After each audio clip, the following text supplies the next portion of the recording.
Oke teman-teman, Assalamualaikum warahmatullahi wabarakatuh.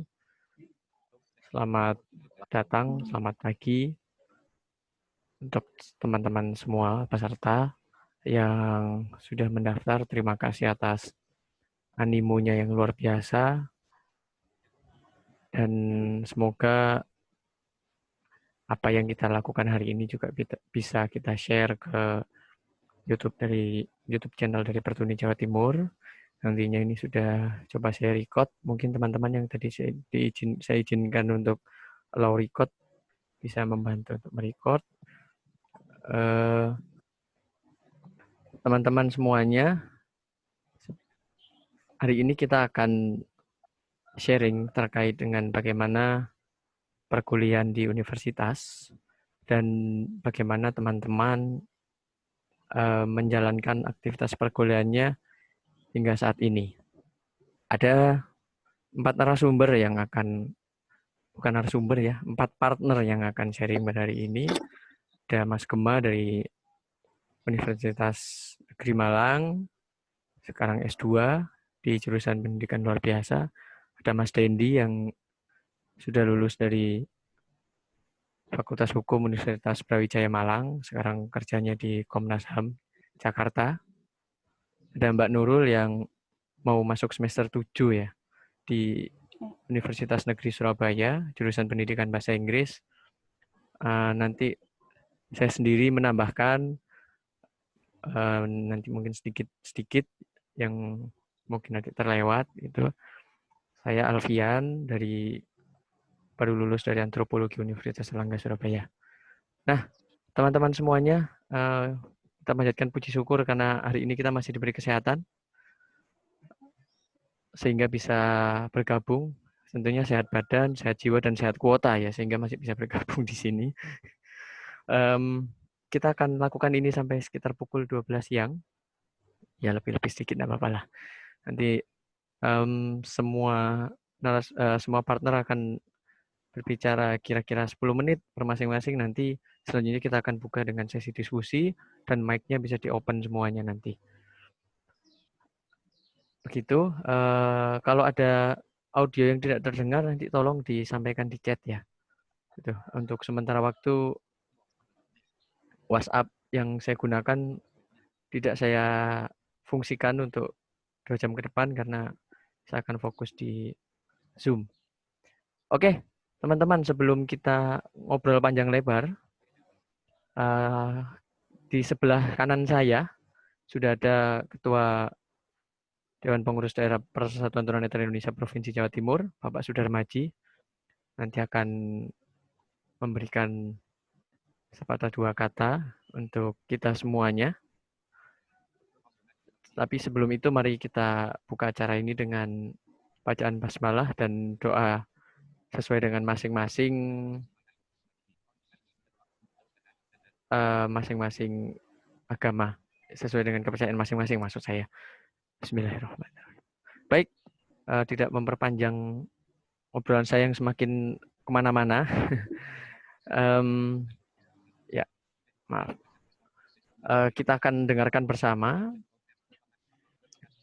sambutan dari Ketua Persatuan Tunanetra Indonesia, DPD maksudnya ya, DPD Jawa Timur, kepada Bapak Sudarmaji, dipersilakan.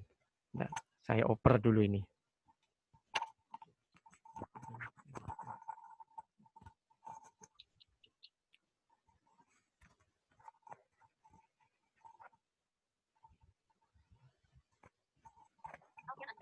Assalamualaikum warahmatullahi wabarakatuh. Waalaikumsalam warahmatullahi wabarakatuh. Selamat pagi dan salam sejahtera untuk kita semua. Selamat datang kepada peserta sharing online yang diselenggarakan oleh DPD Pertuni Jawa Timur. Untuk mengatasi teman-teman yang kelas 10, 11, 12 dan paket C, daripada Anda bingung, kita sharing bareng-bareng di sini untuk mengatasi permasalahan akan kuliah kemana enaknya. Tunanetra yang lulus SMA atau paket C wajib untuk menempuh pendidikan lebih lanjut atau kuliah. Karena hal tersebut untuk meningkatkan sumber daya manusia tunanetra untuk ke depan lebih maju. Alhamdulillah bahwa pada saat ini untuk disabel tunanetra mudah untuk mengikuti pendidikan di mana saja, asal sesuai dengan kemampuan dan jurusan yang diminati.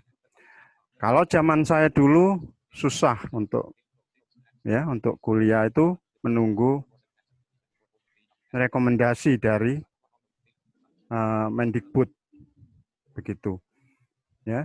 Itu nunggunya 1 tahun.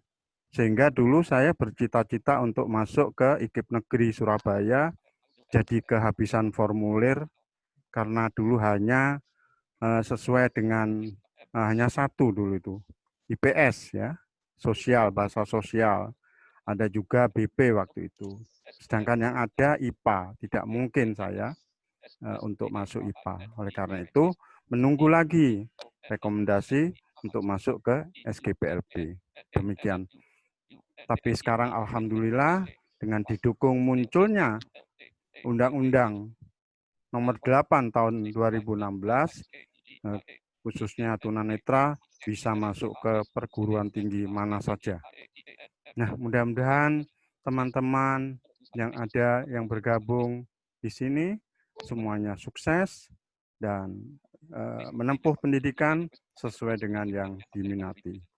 Begitu teman-teman semua yang bisa saya sampaikan. Jadi semangatlah ya untuk menempuh pendidikan yang lebih tinggi. Bahkan kalau bisa sampai dengan S3 yang cukup, saya cuman cukup S1 gelas saja. Seperti itu ya. Jadi saya hanya D2 dari lulusan SGPLB. Katanya orang Jawa, sekolah golek pacar lan bojo, demikian. Oke, itu dulu teman-teman semua. Saya mohon maaf apabila ada kata-kata yang kurang berkenan. Selamat pagi dan salam sejahtera untuk semuanya. Assalamualaikum warahmatullahi wabarakatuh. Waalaikumsalam. Baik, itu tadi sambutan dari Bapak Ketua DPD Pertuni Jawa Timur. Ya, saya ingatkan untuk teman-teman untuk mengaktifkan videonya ya, karena ini nanti akan direcord dan kita share ke YouTube karena keterbatasan kita nggak bisa live secara langsung ke YouTube pada pagi hari ini. Baik, untuk mempersingkat waktu supaya banyak nanti diskusinya, kita akan mulai saja sharing pada hari ini untuk sharing online tunanetra Ayo Kuliah. Ya. Oke. Saya mulai dari mana ya enaknya ya? Dari Brawijaya dulu, Mas, Brawijaya. Oh iya, betul. Bolehlah. Ini Prabu terlama. Dari Malang dulu dah ini. Dari yang senior dulu, Mas, Brawijaya, Mas. Brawijaya kan juga dari Malang toh. Oh iya. Yeah. Oh iya, keliru ngomong. Keliru. Betul. Brawijaya juga dari Malang ya. Oh iya, nanti kalau ada suara-suara asing, kita di sini juga dibantu sama volunteer cakupan. Untuk ngepaskan videonya. Oke, Mas Dendi, boleh dimulai dulu lah untuk sharingnya. Mungkin teman-teman yang lain juga penasaran gimana kok dulu kok masuk hukum, apakah sudah tunanetra duluan atau kayak gimana? Atau gara-gara masuk hukum lalu jadi tunanetra? Atau oke lah. Bisa. Silakan Mas Dendi, mungkin bisa nanti mulai dari perkenalan dan bebas saja lah, bebas. Tidak ada format tertentu ya. Begitu teman-teman, selamat mendengarkan ini sharing dari Mas Dendi. Yo, assalamualaikum warahmatullahi wabarakatuh. Waalaikumsalam. Selamat pagi, salam sejahtera bagi kita semuanya. Mohon izin Pak Darmaji, teman-teman ini narasumber sharing-sharing ini. izin duluan ya. Eh, kalau dibilang saya memilih hukum itu sebenarnya bukan cita-cita saya gitu loh. Jadi dulunya saya bingung sendiri mau milih jurusan apa karena memang waktu itu apa ya istilahnya.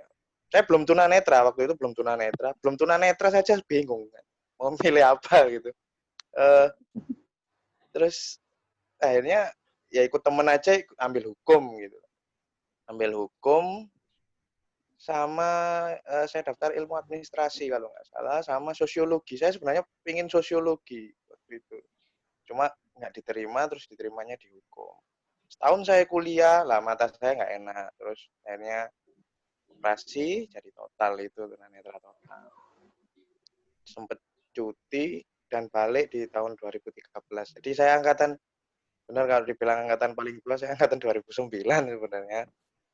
Kan akhirnya ada masalah itu yang cuti-cuti sampai 2013 balik lagi kuliah di jurusan yang sama, nggak daftar lagi, masuk balik lagi. Itu.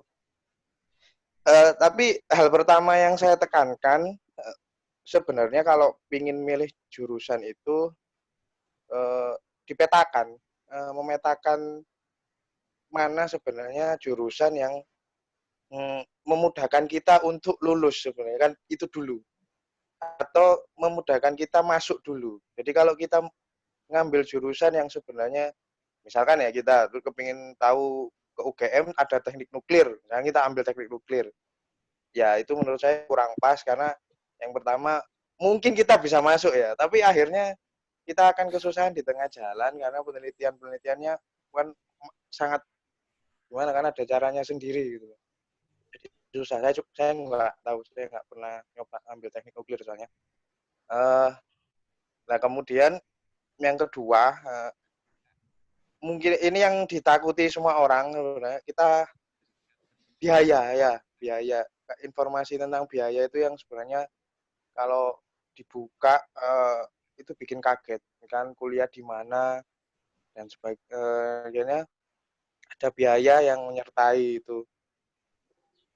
Itu sebenarnya jangan takut dulu, kalian ambil aja jurusan itu dulu. Kalau masalah biaya, insya Allah ada beasiswa, insya Allah ada beasiswa yang menyertai. Ya walaupun sebenarnya saya juga nggak pernah ditawarin beasiswa, tapi pernah ikut beasiswa dan nggak lolos gitu. Cuma jangan berhenti berusaha di situ aja. Jadi tetap harus maju, meski kadang biayanya juga agak susah, pasti ada jalannya nanti.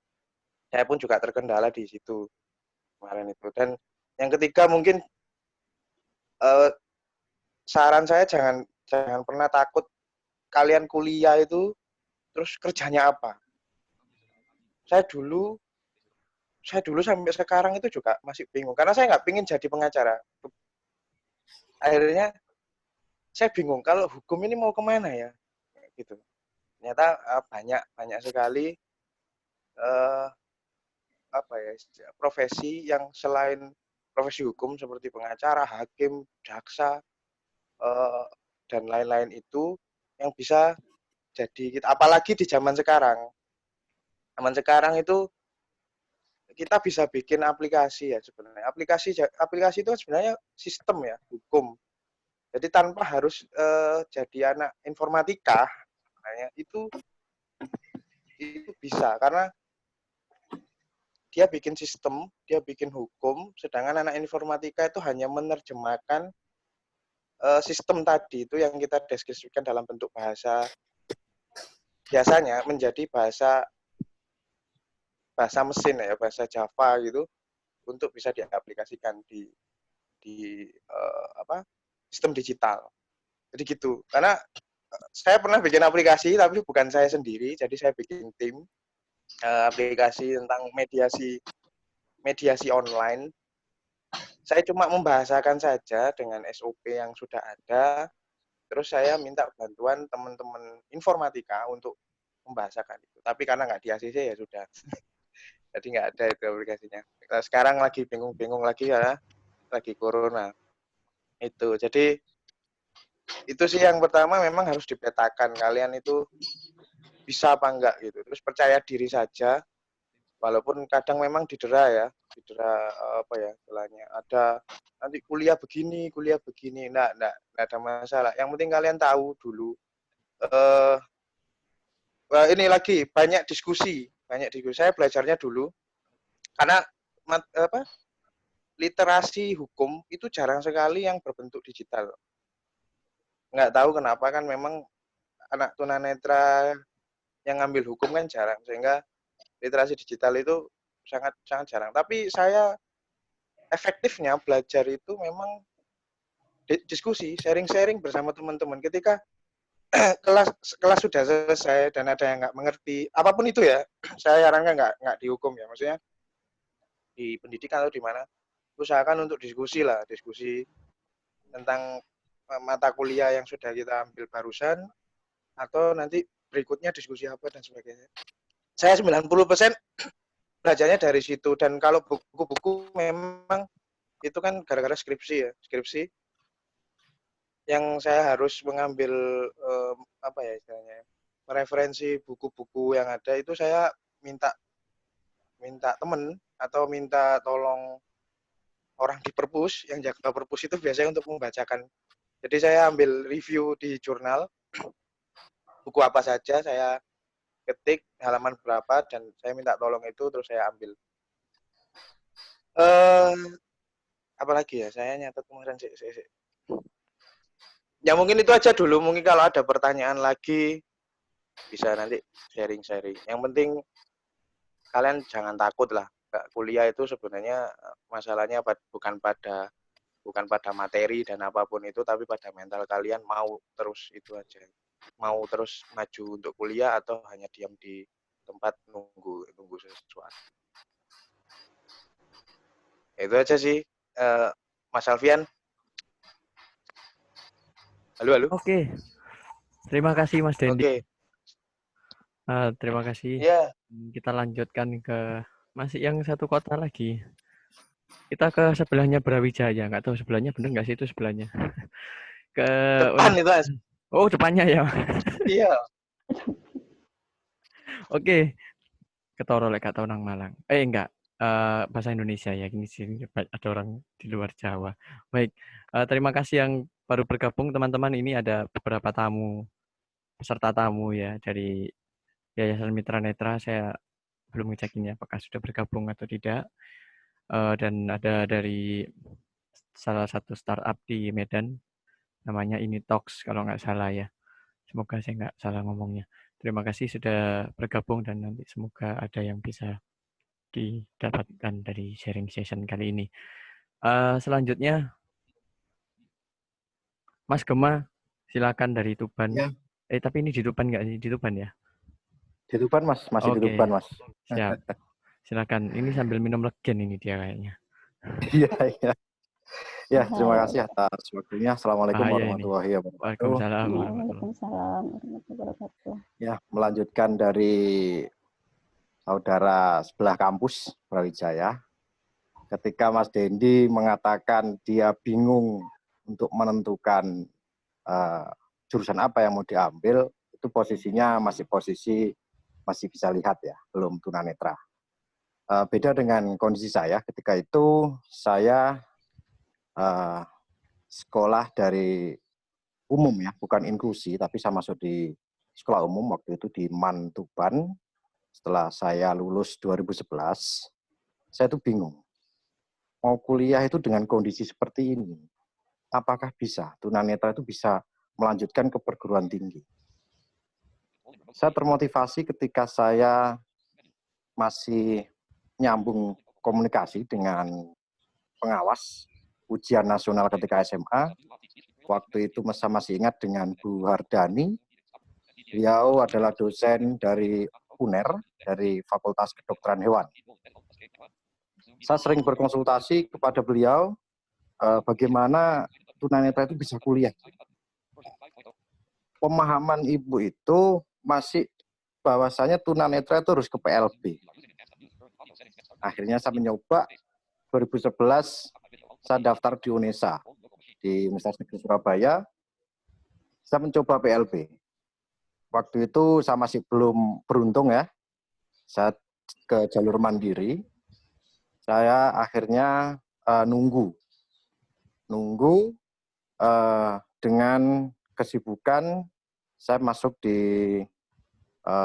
PSBN waktu itu. Karena mikir saya gini, ketika saya nganggur, saya nggak ada kegiatan. Tapi saya punya prinsip sambil menyelam, minum air. Jadi ketika saya di PSBN, saya manfaatkan untuk cari link. Jadi informasi-informasi tentang perkuliahan. 2012, saya mencoba masuk di Universitas Negeri Malang. Mengambil PLB, karena waktu itu saya informasi bahwasanya di Negeri Malang ada PLB. Waktu itu saya jalur mandiri juga belum keterima. Malah saya ditawari dari Universitas Brawijaya ketika itu tahun pertama membuka untuk jalur disabilitas. Waktu itu saya memilih 3 jurusan. Yang pertama saya memilih administrasi publik, yang kedua bisnis, yang ketiga hukum. Akhirnya saya diterima di hukum 2012. Tetapi nggak saya ambil waktu itu di Brawijaya ya, karena saya mikir saya gini waktu itu, mau jadi apa sih tunanetra ini masuk ke hukum? Pasti mindset kawan-kawan, wah jadi pengacara. Susah ya tunanetra masuk ke hukum. Nah, yang perlu ditekankan di sini, bahwasanya teman-teman itu mengambil jurusan orientasinya pasti kerja. Jangan ke situ dulu. Karena ketika kita mengambil satu jurusan, itu belum tentu pekerjaan kita ke arah sana. Contoh, seperti jurusan yang saya ambil, PLB. PLB ini tidak harus menjadi guru di SLB, tapi bisa menciptakan kewirausahaan bagi kawan-kawan disabilitas. Jadi memberikan kemandirian, kreativitas kepada teman-teman disabilitas. Jadi jangan dipersepsikan ketika di PLB ini harus mengajar jadi guru, enggak. Ada teman saya yang dia juga di Dinas Pendidikan, dia juga mengembangkan usaha kuliner dengan pekerja teman-teman tunanetra, seperti membuat kedai kopi, itu teman-teman yang low vision masih bisa untuk ini ya. Tapi kalau untuk yang total ini perlu kebiasaan yang lebih untuk praktek ke dunia usaha seperti itu. Nah, ketika 2012 saya tolak di Brawijaya, saya nunggu lagi setahun. Karena di tahun 2013 saya terakhir kesempatan saya untuk daftar di perguruan tinggi negeri. 2013 saya mencoba di UM lagi, di Negeri Malang dengan jalur mandiri. Kenapa saya mengambil lagi PLB? Karena mikir saya gini, sementing kuliah dulu, masalah pekerjaan belakangan. Akhirnya saya masuk di situ, diterima di 2013. Ketika saya masuk, dosen itu selalu menekankan, ketika kalian di sini tidak nyaman dan tidak siap, silahkan keluar. Atau mungkin nanti pindah ke jurusan yang lain. Pasti direkomendasikan. Waktu itu, Kajur sering bilang seperti itu ke teman-teman PLB di UM. Makanya dari satu angkatan itu ada 5 teman saya yang keluar pindah jurusan karena ya itu tadi mikirnya wis masuk dulu lah. Kalau sudah masuk kan nanti pindah itu bisa. Kalau di UM bisa, nggak harus mengulang lagi. Nah, yang dikatakan Mas Dendi tadi masalah biaya itu juga betul ya, karena teman-teman takut kuliah itu faktornya salah satu biaya. Ketika kita ada kemauan itu pasti ada jalan. Yang perlu diingat di sini, ketika teman-teman ini sudah masuk, tolong ingatlah adik-adik kalian yang akan masuk nantinya. Kadang teman-teman yang sudah masuk di kampus itu lupa dengan adik-adiknya. Gengsi, nggak mau kumpul sama-sama tunanetra. Itu yang terjadi. Dan itu akan mengurangi persaudaraan kita. Dan itu akan merenggahkan persahabatan.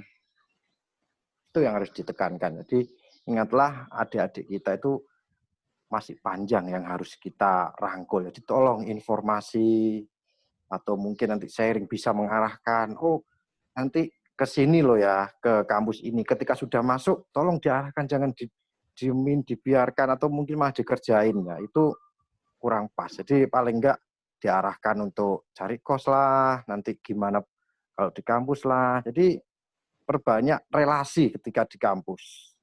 Nah, tunjukkan bahwa saya tunanetra itu bisa. Nah, kalau bisa nanti aktiflah di dalam organisasi kemahasiswaan. Di situ nanti peran tunanetra itu ada. Ketika saya dulu juga, saya belum sadar ya ketika berorganisasi di kampus itu seperti apa. Saya tersadarnya sudah telat di semester 6, saya baru menyadari mencari relasi. Dan akhirnya terasanya itu ketika sudah lulus. Mungkin di saat itu nggak terasa ya, ada untungnya apa sih ikut organisasi di dalam kampus. Mungkin di saat itu nggak terasa, tapi ketika sudah lulus, sekarang ini contoh yang saya alami, itu ada ketika kita lulus, ada nggak? Mungkin, oh di sana loh lowongan pekerjaan, jadi saling sharing, atau mungkin nanti join usaha, itu ada. Jadi kalau saya menekankan ke relasi, lebih ke relasi. Karena tadi kembali ke tujuan awal ketika kita mencari jurusan itu belum tentu jaminan pekerjaan itu linear dengan kita. Jadi untuk adik-adik semua, jadi kalau sudah masuk itu jangan gengsi untuk merangkul adik-adiknya.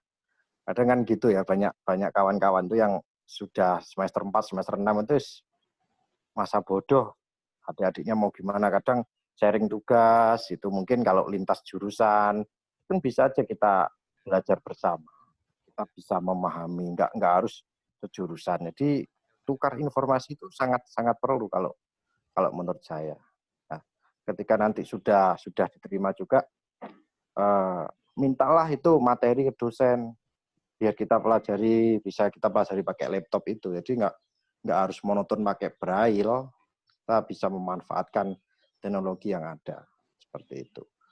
Mungkin itu dulu Mas Alfian, nanti bisa dilanjut dengan diskusi yang lebih panjang. Oke. Terima kasih Mas Gema, tadi sudah Mas Dendi juga. Ini ada yang tadi mengatakan bahwa ternyata nggak tunanetra aja bingung, apalagi tunanetra. Gitu kan. Terbukti ternyata Mas Gema juga bingung. Oke, selanjutnya ini luar biasa itu. Ini berbeda dengan yang lain. Pengalamannya ini harusnya lebih membuat teman-teman sadar bahwa perkuliahan itu sebenarnya ya butuh banyak hal gitu ya. Butuh banyak hal, terutama kemandirian dan mental yang kuat. Oke, silakan Mbak Nurul Hikmah. Mbak Nurul Hikmah ini adalah mahasiswa pendidikan bahasa Inggris yang sudah disebutkan tadi dari Universitas Negeri Surabaya. Sekarang mau semester 7 ya, transisi ke semester 7. Baik, silakan Mbak Nurul.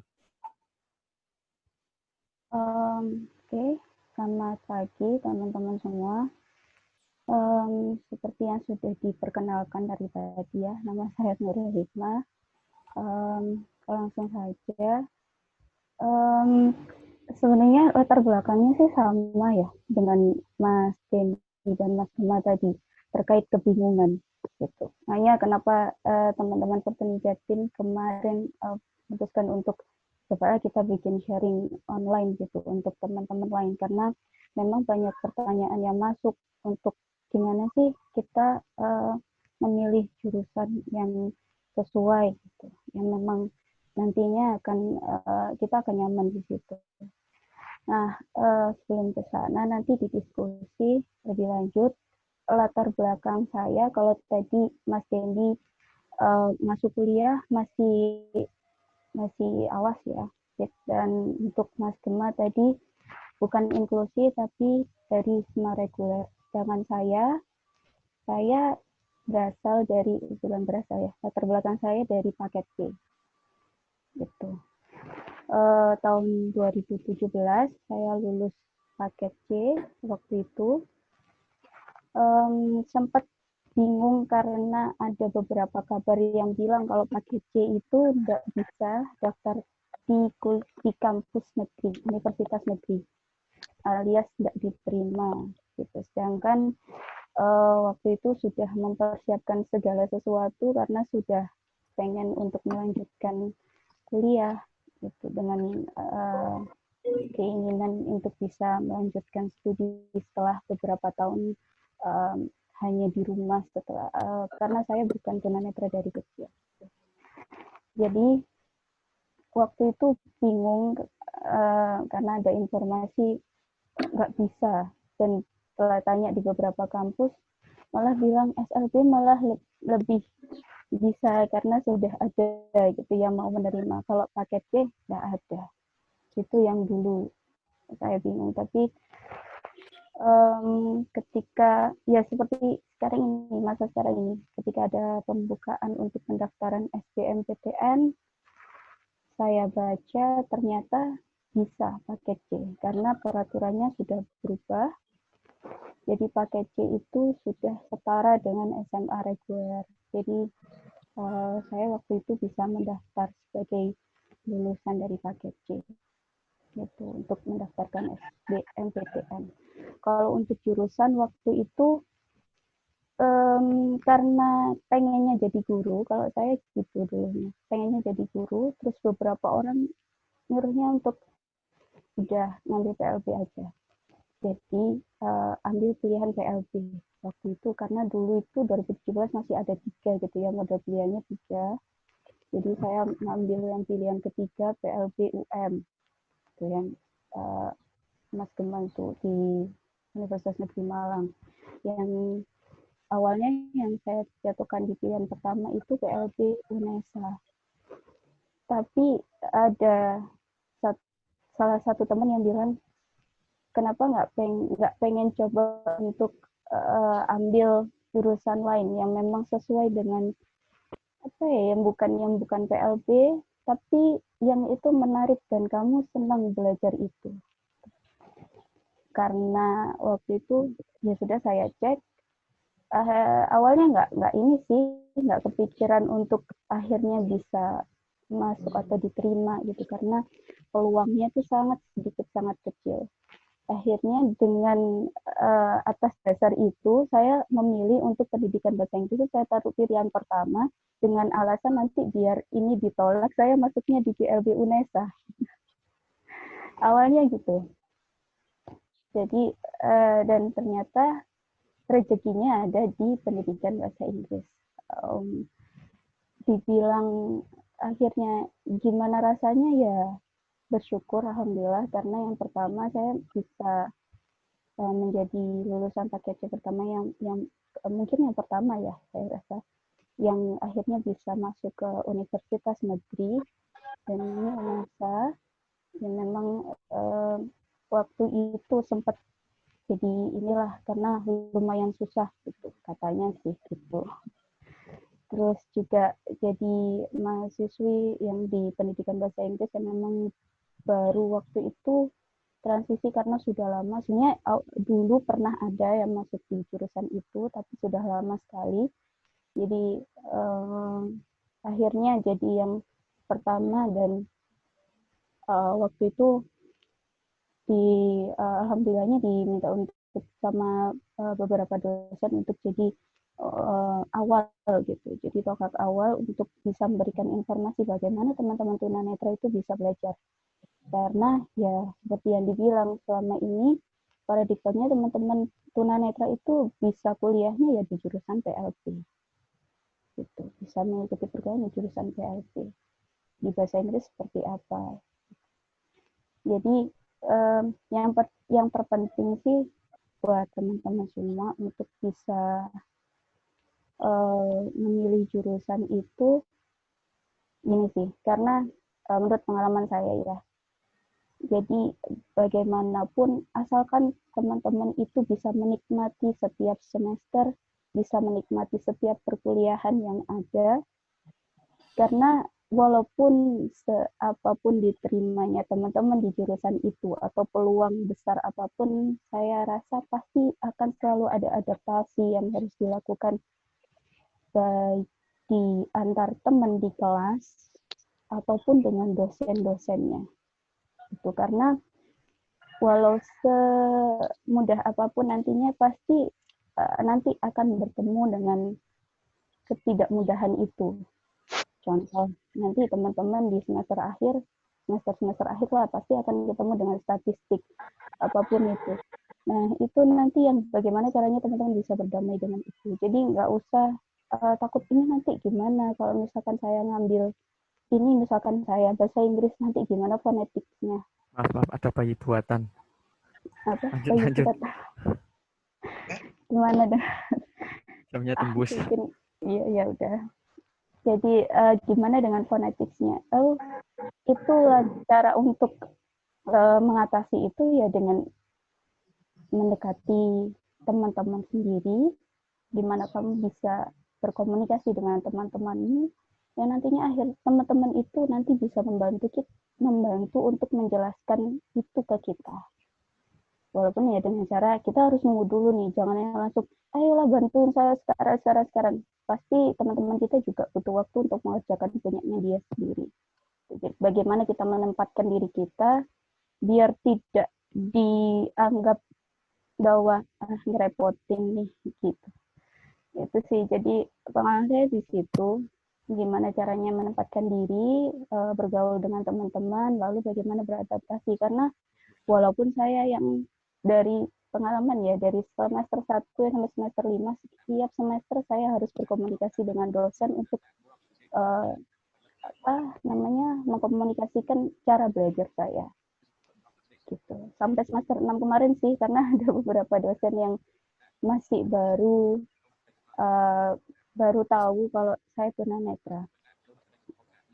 Saya sendiri nggak begitu paham, tapi kenapa dosen itu nggak ngerti gitu, kenapa saya ini mungkin dari physically karena saya masih terlihat bukan tunanetra dengan masih low vision juga. Saya juga bawa laptop ya kayak orang awas gitulah tiap kuliah, sempat juga kayak gitu. Tapi selalu mengkomunikasikan saya belajarnya seperti ini. Saya minta untuk soalnya kalau toh nggak bisa, nggak ada bukunya, dan maksud saya dari e-booknya itu nggak ada, adanya kita harus fotokopi, ya sudah. Jangan yang langsung gimana sih ini pelayanan dan sebagainya, itu jangan, kita cari cara lain dulu, kita sesuaikan dulu gimana caranya, kita scan bukunya, kita pelajari. Kalau memang hasil scan-nya itu berantakan ya di buku bahasa Inggris biasanya pasti ada yang berantakan bahasanya atau hurufnya, ya nanti kita ngobrol dengan teman, ini benar nggak sih kayak gini gitu. Jadi kalau menurut saya komunikasi adaptasi itu penting di setiap jurusan apapun yang teman-teman ambil, yang memang sudah sesuai dengan keinginan teman-teman. Jadi nggak usah takut untuk memilih jurusan apa yang nanti akan diambil gitu, dan nggak usah untuk nanti kerjanya jadi apa dan jadi apa. Itu teman-teman yang tadi Mas Denny sama juga benar seperti itu. Itu sih dari saya. Oke, terima kasih Mbak Nurul. Oh ya, ini teman-teman juga bisa sambil nyemil ya. Suasana masih lebaran. Oke, ya untuk tadi siapa, Mas Anas ya. Jadi di kami suara Mbak Nurul cukup jelas ya. Mungkin volumenya bisa ditambah kali ya, volume Zoom-nya yang dari speaker. Gitu. Oke, ini giliran saya. Siapa yang moderatorin? Monggo Mas Alfian. Moderatorin sendiri. Oke lah. Ya teman-teman, selamat pagi lagi. Selamat pagi menjelang siang ya. Saya dari antropologi, baru saja lulus kemarin dan akan menikmati yang namanya wisuda online. Ya. Kemarin sudah menikmati sidang skripsi online, yudisium online, sekarang mau menikmati wisuda online. Ya. Semoga ini hal yang baru. Gitu ya. Kalau tadi sudah banyak dijelaskan bahwa kalau Mas Dendi Jadi masuk kuliah dulu baru tunanetra, lalu berhenti beberapa tahun, cuti itu, baru masuk lagi ketika dalam kondisi yang tunanetra. Mas Gema malah sempat 2 tahun tidak berkuliah karena mencari relasi dan mempelajari hal lain, serta yang satunya sudah nggak lolos. Saya juga, kalau Mbak Nurul tadi dari paket C, bingung gimana ternyata PLB malah taruh bahasa Inggrisnya malah taruh nomor 1 supaya nggak masuk ke situ, akhirnya malah masuk. Ya, kadang-kadang memang kita ada di kondisi yang kita tidak mau. Kita takut untuk menjalani itu, tapi ternyata Tuhan bahasa kasarnya adalah menjebloskan kita ke dalam situ gitu ya. Tapi itu semata-mata bukan karena Tuhan tidak adil kepada kita, tapi memang Tuhan ingin membuktikan kepada yang lain bahwa kita bisa itu.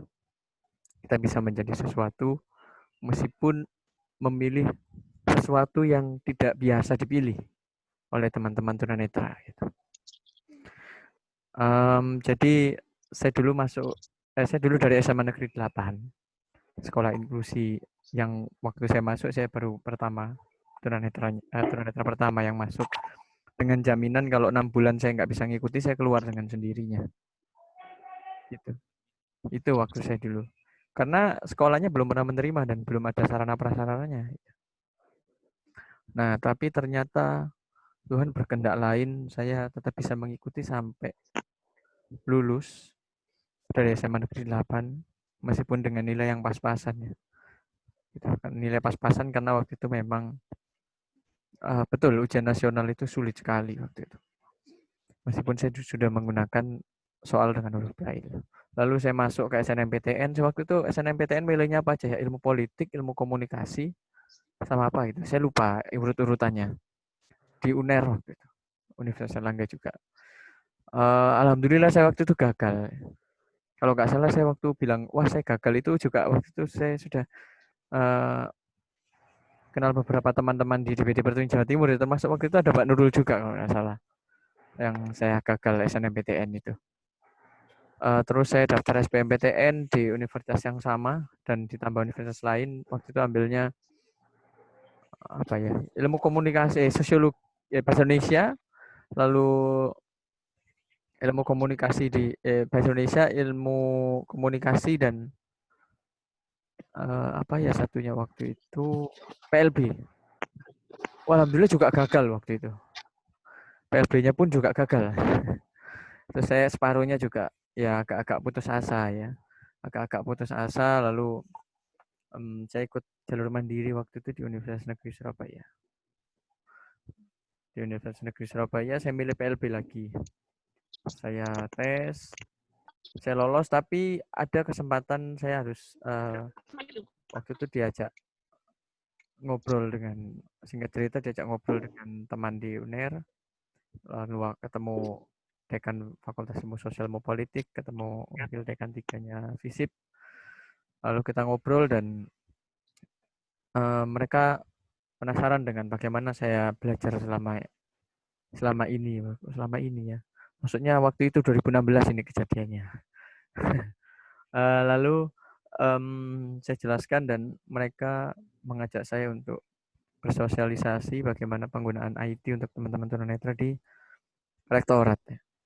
Waktu kurang 2 hari saya diminta daftar lagi jalur mandiri UNER.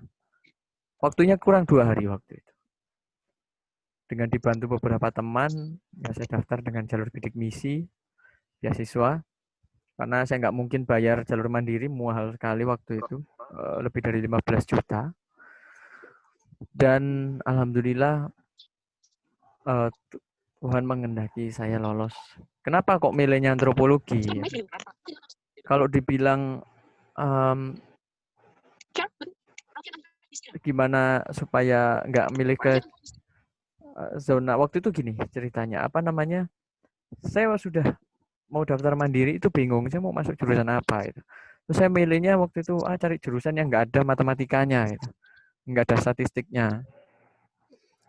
ketemulah sosiologi dan antropologi, tapi ternyata saya lebih memilih ke antropologi karena lebih general dan lebih, saya berharapnya waktu itu lebih banyak yang bisa saya pelajari. Meskipun saya masih nggak ngerti antropologi itu apa, karena zaman saya dulu SMA nggak ada pelajaran antropologi waktu itu, hanya sosiologi. Nah, K13 waktu itu di SMA saya nggak ada jurusan bahasa. Ya sudah, saya ambil antropologi di pilihan pertama dan lolos setelah tes.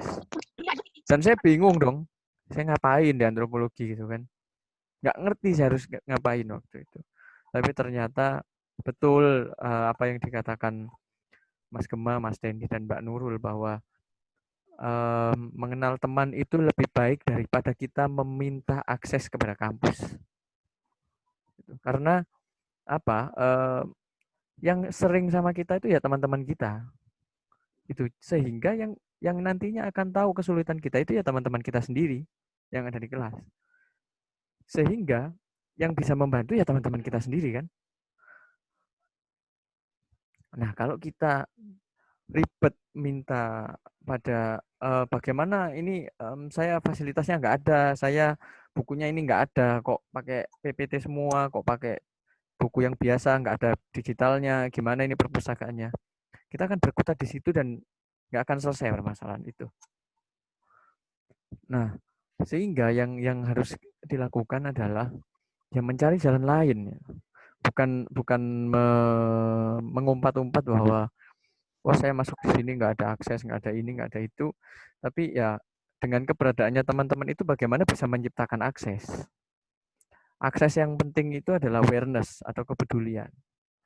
Kalau kepeduliannya nggak ada, meskipun fasilitasnya dilengkapi juga ya sama aja, bohong. Jadi kepedulian teman dan keaktifan kita, ngobrol dengan teman-teman kita, berkomunikasi dengan teman-teman kita dengan baik, itu yang akan menjadi salah satu tolak ukur kita nanti akan lulus kuliah apa enggak. Gitu. Karena apa? Saya membuktikan deskripsi itu sangat banyak memerlukan bantuan orang lain untuk editing terutama. Ngedit halamannya lah, ngedit kerapiannya lah, ngedit apalah segala macam. Itu butuh. Belum lagi kalau kita butuh buku dan waktu itu nggak sempat nyecan, ya kita harus dibacakan. Jadi menurut saya kalau tunanetra mau kuliah, satu harus ngerti teknologi, yang kedua harus mandiri. Balik yang pertama harus mandiri dulu. Yang kedua harus ngerti teknologi, paling enggak ya sedikit ngerti. Yang selanjutnya harus mau berpikir kreatif. Kalau ini nggak bisa, lalu apa yang bisa dilakukan untuk supaya yang tadi nggak bisa itu jadi bisa. Tuh, misalkan kayak Mbak Nurul tadi, kalau bukunya nggak ada, ya di-scan. Ya nabung, beli scanner. Kalau ada yang di Google Form itu bilang, saya bingung kuliah karena nggak ada biaya. Itu nggak usah dipikir, serahkan aja pada Tuhan. Gitu. Yang penting teman-teman punya niat belajar, punya niat, punya kemauan yang tinggi, insya Allah masuk kuliah bisa lah. Selagi teman-teman mau menjalin relasi. Jangan memilih sesuatu yang, oh sepertinya ini mudah. Gitu. Tapi di jurusan apapun, bahkan tadi Mas Gema kan juga cerita, di PLB pun itu juga akan ada kesulitan. Itu sehingga ya waktunya teman-teman untuk menunjukkan kepada masyarakat bahwa meskipun tunanetra itu juga bisa memilih jurusan yang lain. Tentunya memilih jurusan yang memungkinkan. Jangan neko-neko kayak tadi yang disebutkan Mas Dendi. Tunanetra milih jurusan teknik nuklir ya nggak mungkin, kalau meledak nanti meledak sendiri. Mungkin itu dari saya ya. Sharingnya. Mungkin nanti ada Bukas Mimi itu istrinya Pak Darmaji nanti yang akan sharing, tapi sekarang sedang berada di tempat yang lain gitu. Jadi di tempat yang lain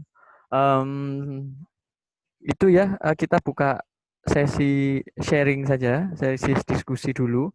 Nanti sembari Bukas Mimi nanti terbang ke tempatnya kembali. Saya unmute dulu semuanya, bentar. Oke. Ya teman-teman silakan di approve, silakan dibuka mic-nya, open saja. Tentunya dengan tertib ya opennya, silakan. Oke, Ya. sangat menarik sekali sharing-sharingannya di hari ini. Sangat menarik. Aku Oke. banyak mau nanya sih. Menarik. Sebentar. Tar dulu, jangan rusuh. Sabar. Sangat menarik. Hanya kondusif. Oke, tolong tetap ini ya, tetap kondusif. Mungkin yang ada di tempatnya helikopter mendarat segera berpindah gitu ya. Alah, Helikopter. Kayak tadi ada suara-suara baik. motor, suara. Baik, teman-teman yang mau bertanya, gimana ya metodenya yang paling enak? Silakan gunakan raise hand. Raise hand yang ada di menu setelah ketemu open chat, bukan open chat ya, open participants itu di tab, lalu di mana bawah cari nama kalian, lalu di tab lagi cari, kalau ketemu di tab lagi cari raise hand. Nanti yang raise hand saya sebutkan satu persatu. Tentunya dengan dibantu mitra bakti. Silakan teman-teman yang mau bertanya, bertanya. Tadi kayaknya ada yang sudah tanya ya. Oh, di chat, di kolom chat ya? komentar. Di chat ada. Oh itu ada, sebentar. Ada. Oke. Di chat ada.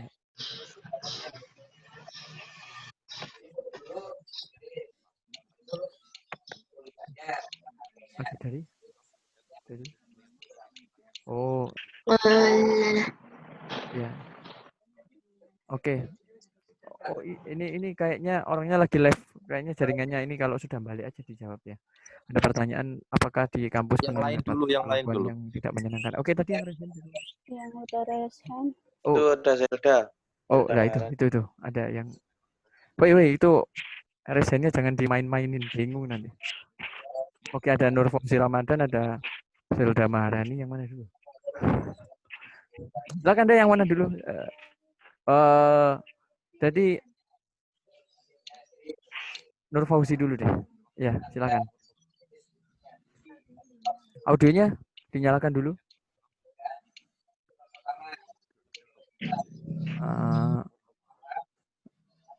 Untuk saudara Nur Fauzi. Sudah tidak. Oh, oke, kalau gitu sambil menunggu Nur Fauzinya nyala, Miftahul Lutfi dulu, monggo. Silakan menanyakan. Iya, saya selamat pagi menjelang siang teman-teman. Selamat pagi. Saya ingin bertanya tentang jurusan aja. Sebenarnya tunanetra bisa nggak mengambil jurusan manajemen? Tolong penjelasannya. Terima kasih. Manajemen. Bisa nggak mengambil jurusan manajemen? Mungkin silakan Mbak Nurul, Mas Dendi sama Mas Gema. Mungkin pengalamannya. Coba dulu nih, Mas Gema dulu mungkin. Mas Dendi, silakan Mas Dendi. Oh ya. Mbak Nurul mungkin mau dulu.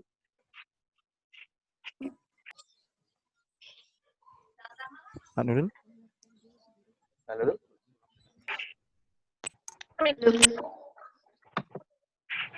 Bentar. Mbak Nurul audionya?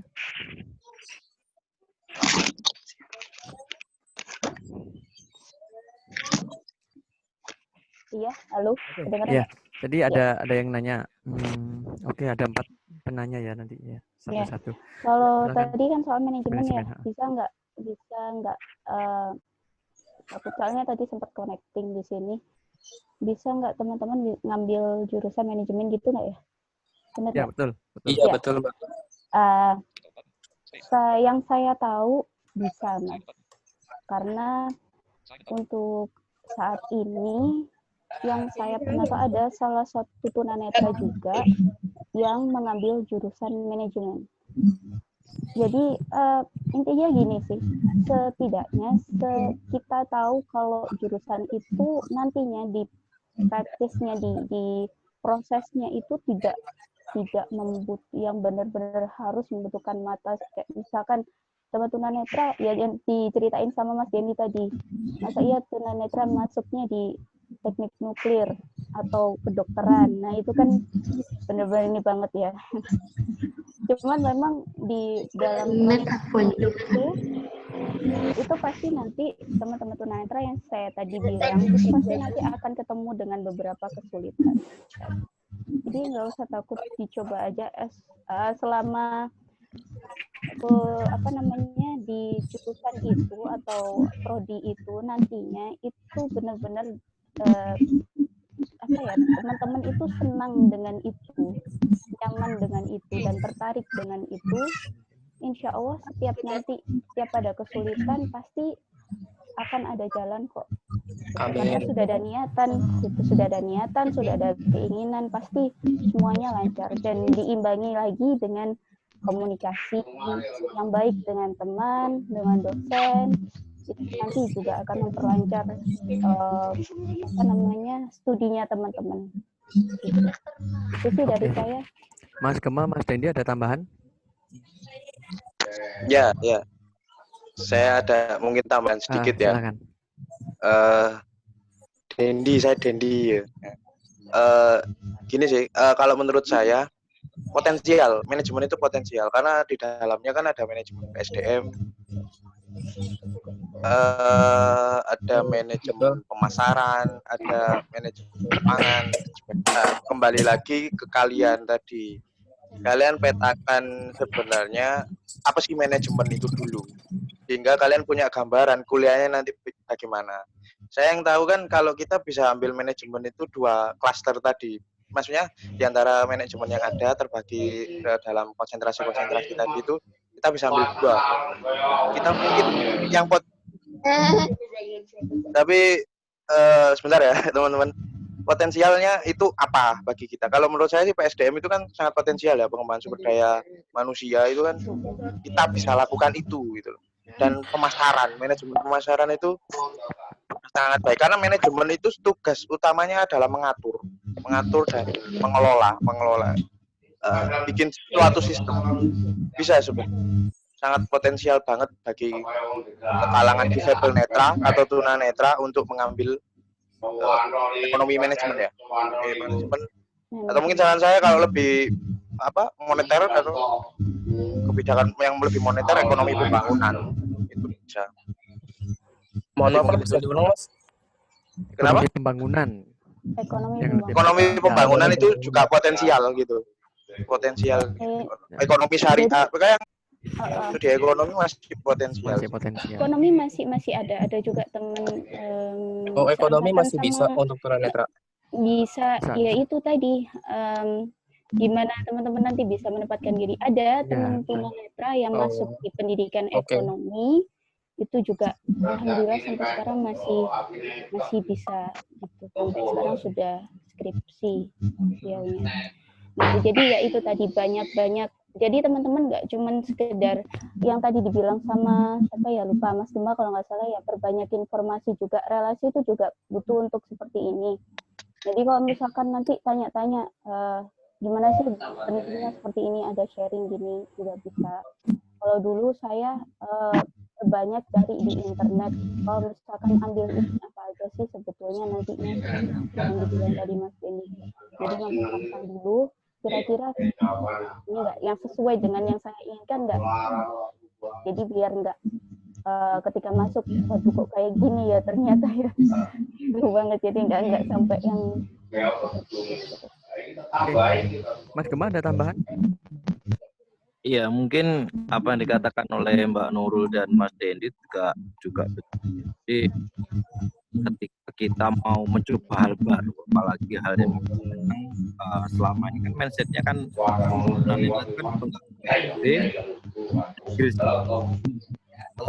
manajemen itu saya rasa juga pas, apalagi kalau kita berorientasi setelah ini nanti kita yang dikatakan Mas Dendi tadi ada manajemen pemasaran. Nah, sudah terbukti di Jakarta kan banyak tuh kawan-kawan yang di Bank Niaga. Sekarang kan Bank sudah mulai benah ya untuk menerima disabilitas, terutama disabilitas itu. Rasa juga nggak salah ketika tunanetra mencoba hal baru di manajemen. Ya ya. Sorry, ini ada mic, ada orang kurang sekali. Bisa Ini ini siapa ya? Dikondisikan. Mungkin bisa di mute dulu. gini aja deh teman-teman yang mungkin lagi nggak ini bisa di mute gitu. Atau lari dulu ke atas mana gitu yang Sekiranya tempat di sekelilingnya nggak kondusif iya, biar karena itu suara yang di belakang lebih keras sekali. daripada yang di sini. Itu dari siapa itu? Tahu itu siapa. Oke, itu dari Mas Gema. Sebelum kita ke Bukas Mimin, nanti kita selesaikan dulu yang tadi sudah angkat tangan ya. Nur Fauzi sama Zelda, mau duluan yang mana? Silakan.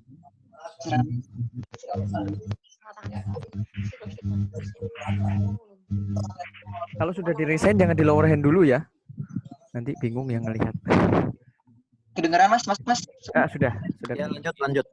Oke.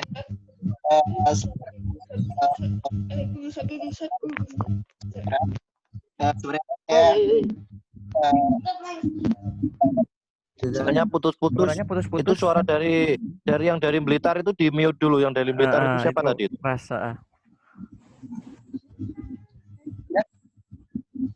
Oke.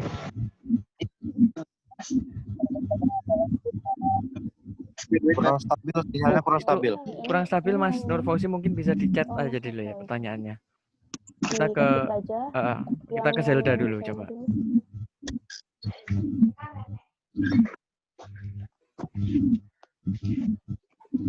Mana orangnya? Nggak jadi nanya. Oh itu ada. Mana? Halo, cek. Oke, ya silakan. Ada suaranya? Ada. Oke. Kebetulan ini pertanyaannya agak panjang nih. Sebenarnya saya itu orangnya apa itu namanya? Lebih cenderung lebih sering insecure ke diri sendiri ya, dan kebetulan saya kan pernah ngerasain lah setidaknya 1 semester jadi anak inklusi, dan kebetulan perlakuannya di sana itu kurang baik gitu, dan bukan cuma dari siswanya tapi juga dari gurunya. Sebetulnya saya tuh kepingin banget kuliah tapi saya takut gitu. Kalau ngelihat kayaknya teman-teman fine aja tuh sebenarnya apa ya kira-kira yang harus kita lakukan untuk berkomunikasi sama orang-orang di sekitar sana yang memang jelas-jelas berbeda sama kita gitu aja sih.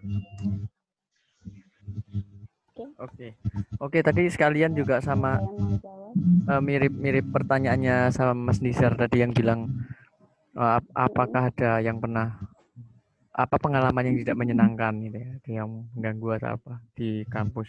Ini pertanyaannya 2 pertanyaan yang mirip-mirip, mungkin bisa dijawab jadi satu. Silakan bertiga. Ayo, siapa yang dulu? Pengalaman nggak enaknya ini. Oke. Mas Gema, duluan Mas Gema.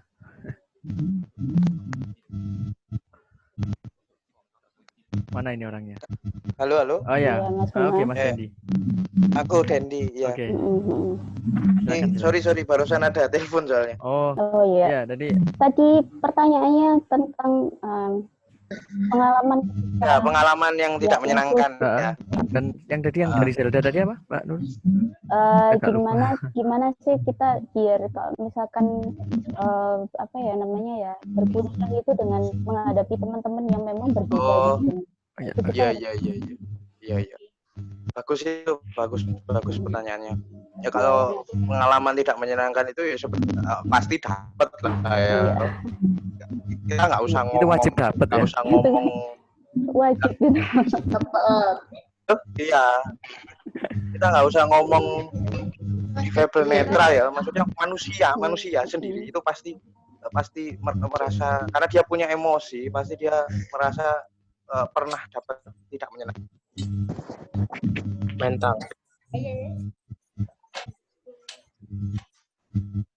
Lanjut, Mas.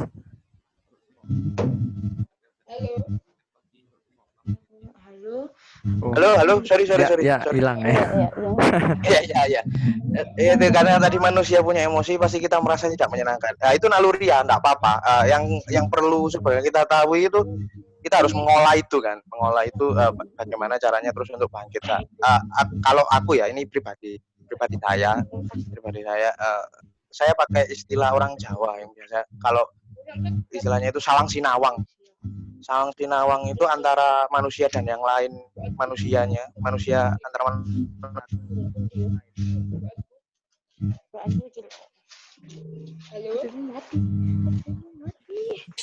Oke, kayaknya punyanya Mas Dendi sedang ada gangguan ya, seperti ini ya. Sorry. Banyak sekali telepon ini. Iya. Sorry.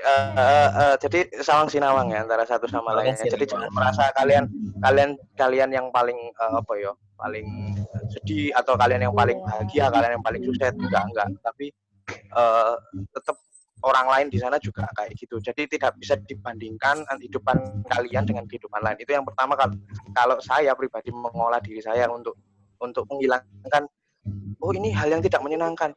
Biarin aja kan gitu. Mungkin kita melihatnya perspektifnya dari kita sendiri. Kita tidak melihat perspektif dari orang lain. Ya itu memang agak susah ya, itu pengalaman yang bisa dimiliki, tapi diusahakan lah untuk melihat itu.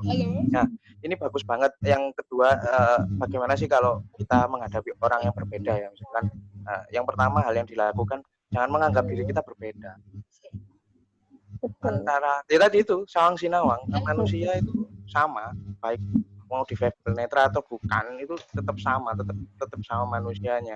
Hanya saja yang membuat kita sebenarnya berbeda itu cara berkomunikasinya. Kembali lagi ini tak ajarin sedikit teknik negosiasi ya sebenarnya. Nah, ini negosiasi karena kan kita punya kepentingan. Halo, tolong itu dikondusifkan dulu mic-nya yang tidak berkepentingan. Ya, apa nih? Halo. Tolong Mas, Halo Mas. dulu Mas. Iya. Sebentar ya Mas, itu di mute dulu. Itu ngobrolnya. Aduh. Mohon izin Mas, bisa dari hostnya untuk mengambil. Di unmute aja ya, di unmute dulu Tian. Namanya siapa itu ya? Apa itu? Selain membicara atau selain yang raise hand bisa dimatikan. Halo. Yang dari Blitar itu di itu dulu ya. Yang dari Blitar itu dari Blitar tuh. Ya memang suaranya kedengaran. Halo-halonya tenang aja, aman. Di live-kan dulu tuh. Kembali lagi itu kan kita punya kepentingan, sana juga punya kepentingan. Nah, gimana kita nemuin win-win solutionnya itu? Biasanya saya itu kalau pingin ngobrol sama teman-teman non difabel atau selain tunanetra, saya cari informasi berita yang update sekarang. Sehingga kita bisa masuk ke yang lain. Misalkan kayak ini new normal nih. Kita ngomong aja, kalau new normal apa sih kalau menurut kalian, kan gitu aja.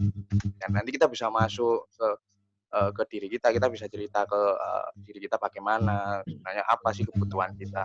Mungkin itu hal pertama untuk masuk. Jadi kalau kita menulis ya, paragraf pertama itu kan yang bikin orang seneng membaca tulisan kita. Sama halnya itu pembukaan kita terhadap orang non difabel itu yang pertama, akhirnya nantinya kemudian bisa berlanjut komunikasi kita, bisa berlanjut negosiasi kita antara mereka. Itu saja sih kalau menurut saya. Mungkin ada tambahan dari yang lain, Mas Alfian, Pak Nurul, dan Mas Gema. Ya, Mas Gema atau Mbak Nurul, ya. Silakan menambahkan pengalamannya.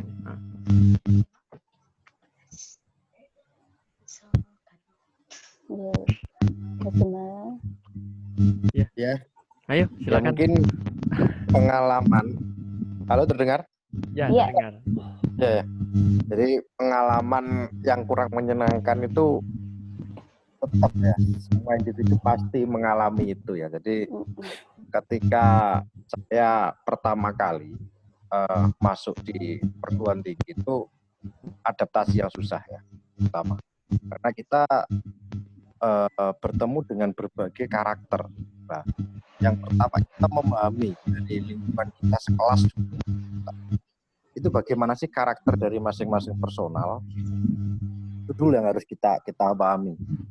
Ketika kita sudah memahami melalui pendengaran kita ya, karena kita mungkin yang location masih bisa mengamati ya dari gerak-geriknya gitu. Tapi kalau yang total dari suara itu kalau saya dulu. Jadi ketika itu saya dekat dengan 1-2 karena menghafalkan semua itu kan butuh waktu dalam satu kelas. Nah, benar dikatakan Mas Dendi tadi, kita ajak ngobrol tapi kita yang mengikuti dari update informasi, itu yang pertama. Yang kedua, bagaimana kita yang menempatkan ke teman-teman yang non-disabilitas. Jadi jangan sampai kita ini menjadi beban atau mungkin tadi kembali lagi ke contoh kemandirian, kita ketergantungan ke teman itu. Tapi karena mereka ini nyaman dengan kita dulu lah. Membuat nyaman ini kan masing-masing individu kan nggak bisa disamakan ya. Teman-teman non disabilitas itu agar nyaman teman dengan kita atau mungkin dengan cara yang berbeda. Ada yang diajak ngopi, ada yang diajak ngobrol, mungkin diajak kerjakan tugas bareng. Kita membuktikan teman-teman kita itu awam. Tunanetra itu bisa ya. Ternyata ngetik di laptop lah. Itu kan suatu hal baru bagi mereka karena awalnya kan wah tunanetra ini gimana ya ngikuti perkuliahan. Jangan sampai mindset belas kasihan itu muncul dari teman-teman non disabilitas lah. Itu kadang kita sendiri yang belum menyadari bahasanya kita ini juga bisa berkehidupan layak pada umumnya, itu kita itu bisa gitu loh. Jadi jangan minder kalau kita ini nggak akan terbantu. Pasti dalam satu kelas itu 1 atau 2 yang mempunyai jiwa sosial ke kita itu ada ya. Tapi ditekankan tadi kita harus masuk dalam dunia mereka, jangan sampai mereka ini menganggap kita menjadi beban. Itu kalau pengalaman saya ketika saya masuk kuliah. Ya Mbak Nurul, ada tambahan? Yang udah disampaikan sama Mas Denny sama Mas Gema itu sudah ini sih sebenarnya saya rasa juga udah menjawab. Nah, dari awal tadi saya juga waktu yang di 10 menit tadi biasa udah bilang gimana caranya tuh ya udah komunikasi, gimana kita menempatkan diri gitu. Jangan sampai teman-teman ya itu tadi yang dibilang Mas Gema gitu. Ada kalau pengalaman saya sih awal-awal ya di semester 1 itu sempat walaupun tugas kelompok tapi saya nggak dikasih nggak dibagi tugas, nggak dilibatkan karena menurut teman-teman saya waktu itu nanti gimana itu karena memang ya saya maklum lah sama gitu. Tapi saya yang proaktif gitu. Saya chat salah satu yang ini nggak ada grup ya di WA. Apa kita nggak bikin grup atau apa gitu untuk komunikasi ini. Ternyata ada. Saya baru dimasukkan dan ketika itu karena saya tahu topik yang dibagi itu apa, tanpa saya disuruh saya cari sebanyak-banyaknya informasi dari internet tentang itu. Jadi saya yang proaktif untuk biar teman-teman itu tahu, oh ternyata bisa ya. Terus ini apa yang saya harus lakukan apa? Ya sambil saya bercandain kalau soal edit jangan ke saya ya, tapi kalau untuk bikin apa tentang poin yang mana atau untuk pendahuluan atau apa, misalkan ini tugas makalah ya, seperti itu. Yang kita bisa itu yang kita lakukan. Yang nunggu teman-teman itu untuk ngasih kamu ini aja atau ini kamu yang ini aja atau kamu nggak usah nggak apa-apa, tetap kok namamu tak masukin di kelompok. Ada yang kayak gitu memang itu di awal-awal. Pengalaman sih ada juga yang ketika ngobrol ketika setelah kuliah atau kita cuma ngobrol santai, ada yang akhirnya bilang gini, awal itu saya bingung pengen ngobrol sama kamu itu takut menyinggung, takut apa, padahal kita nyantai kan ya. Ada yang memang seperti itu. Jadi ya gimana caranya kita itu tadi mengenali, ada yang kan itu memanfaatkan yang 1-2 orang yang punya sosialnya yang lebih tinggi, jadi yang benar-benar bisa langsung akrab dengan kita, itu yang nanti kita jadikan untuk bisa ngobrol, bisa ini yang aktif di grup WhatsApp, kalau nggak tahu tanya aja nggak apa-apa. Kalau kita lebih tahu di situ, misalkan di kelompok diskusi atau apa, kita yang proaktif untuk nyari. Ini aku udah ketemu ini seperti itu sih. Jadi kalau itu tadi pengalaman gak enak itu pasti ada kok, wajib malah, biar kita tahu nanti kita harus seperti apa. Oke. Ya, sebelum kita berlanjut ke pertanyaan berikutnya, ini mungkin ada beberapa yang akan disampaikan oleh Bu Kasmimi. Beliau ini adalah seorang guru di salah satu SLB Negeri Jombang. Monggo Bu, silakan. Mungkin yang lain nanti yang belum ini pertanyaannya bisa di chat, nggak apa-apa kalau mau di chat kan. Di chat aja. Mas Wafian. Ya. Assalamualaikum warahmatullahi wabarakatuh.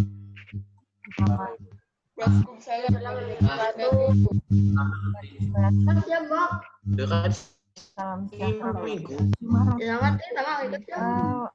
Ini saya ingin menambahkan 1-2 hal yang perlu dipersiapkan sebelum kuliah, yaitu mental kita.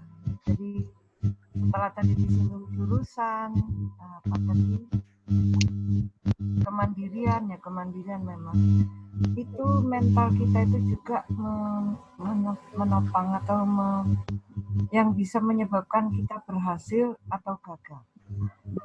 Saya kasih contoh, ada salah seorang teman tunanetra yang bahasa Inggrisnya itu bagus, ya. Dia kuliah di salah satu universitas swasta di timur ya, saya nggak usah sebut merek, sebut tempat, tapi cukup dia menjadi contoh. Dia itu pintar, terus cuman dia kurang bisa bergaul, gampang tersinggung, kemudian misalnya ada dosen yang memperlakukan nggak enak juga langsung dilawan. Nah, akhirnya dia hanya bisa menyelesaikan semester 1, semester kedua dia udah nggak sanggup. Dan oleh perguruan tinggi itu di DO kalem-kalem, maksudnya di DO pelan-pelan. Nah, karena itu tadi, karena sifat sombongnya, sifat gampang tersinggung, sama dosen melawan, nah, itu yang perlu dikendalikan dari diri kita. Untuk perlakuan yang tidak menyenangkan mungkin ada, tapi marilah kita belajar berdamai dengan konflik. Jadi kita jangan tersinggung, misalnya enak-enak jalan sama non-disable, sama orang awas, kemudian kita ditinggal. Kita tidak tahu kan kepentingannya apa. Barangkali dia dipanggil temannya atau dipanggil dosen misalnya. Nah terus tiba-tiba dia lupa kita ditinggal. Itu kita nggak usah marah-marah, mengumpat. Kamu tuh aku ditinggal, nggak usah. Kita harus berusaha. Kalau sekarang ada HP ya, ngebel sana, tolong ini aku nggak tahu jalan misalnya, ngebel teman kita yang lain. Kemudian saya pernah mendapat perlakuan kurang baik dari dosen. Waktu itu saya kuliah di penyetaraan PLB ya. Waktunya mata kuliah bahasa Inggris. Ya karena waktu itu saya merasa bisa. Kalau misalnya di mata kuliah statistik saya nggak dihiraukan nggak apa-apa, karena memang nggak begitu bisa ya statistik yang ngitung-ngitung itu. Nah pada waktu mata kuliah bahasa Inggris semua dikasih pertanyaan karena mereka bisa baca buku. Jadi dikasih buku lembaran gitu, baca, kemudian dikasih pertanyaan satu persatu. Sudah saya amati sampai 2 kali pertemuan saya dibiarin. Nah pertemuan ketiga saya nggak nyombong. Saya tanya kepada dosen itu dalam bahasa Inggris. Ini saya bahasa Indonesia kan aja ya, biar nggak kelihatan sombong. Master, bagaimana Anda akan memberi nilai saya? Semua Anda kasih pertanyaan, sedangkan saya tidak. Hanya karena saya tidak bisa membaca buku. Nah, itu pertanyaannya tertulis di buku, tapi dengan bahasa yang santun ya. Kemudian, oh iya, terus bagaimana ya? Dosennya bingung. Gini, Master, Anda bisa ngasih saya tugas secara tertulis, saya kerjakan di rumah, atau Anda kasih pertanyaan, kita secara apa ya, speaking, kita bercakap-cakap. Nah, mungkin Anda bisa ngasih penilaian saya. Oh iya, maaf, saya lupa kalau ini inklusi. Nah, jadi gitu, ketika dosen membiarkan kita mengajukan kita tegur dengan cara yang santun. Yang nggak usah, Bapak ini saya dari tadi nggak gitu ya. Jadi kita harus benar-benar belajar mendewasakan diri. Kemudian yang terakhir, ketika kita dibutuhkan, marilah kita itu menjadi bukan hanya orang yang membutuhkan, tapi orang yang dibutuhkan. Jadi kita cari celah kapan kita dibutuhkan. Nah, pada waktu ini pengalaman saya, pada waktu kuliah di penyetaraan PLB, waktu itu mahasiswanya kebanyakan tua-tua ya, 30 tahun ke atas. Nah, sedangkan saya waktu itu sebagai mahasiswa tertua. Kalau nggak salah, waktu itu usia saya 45 tahun. Kalau nggak salah ingat.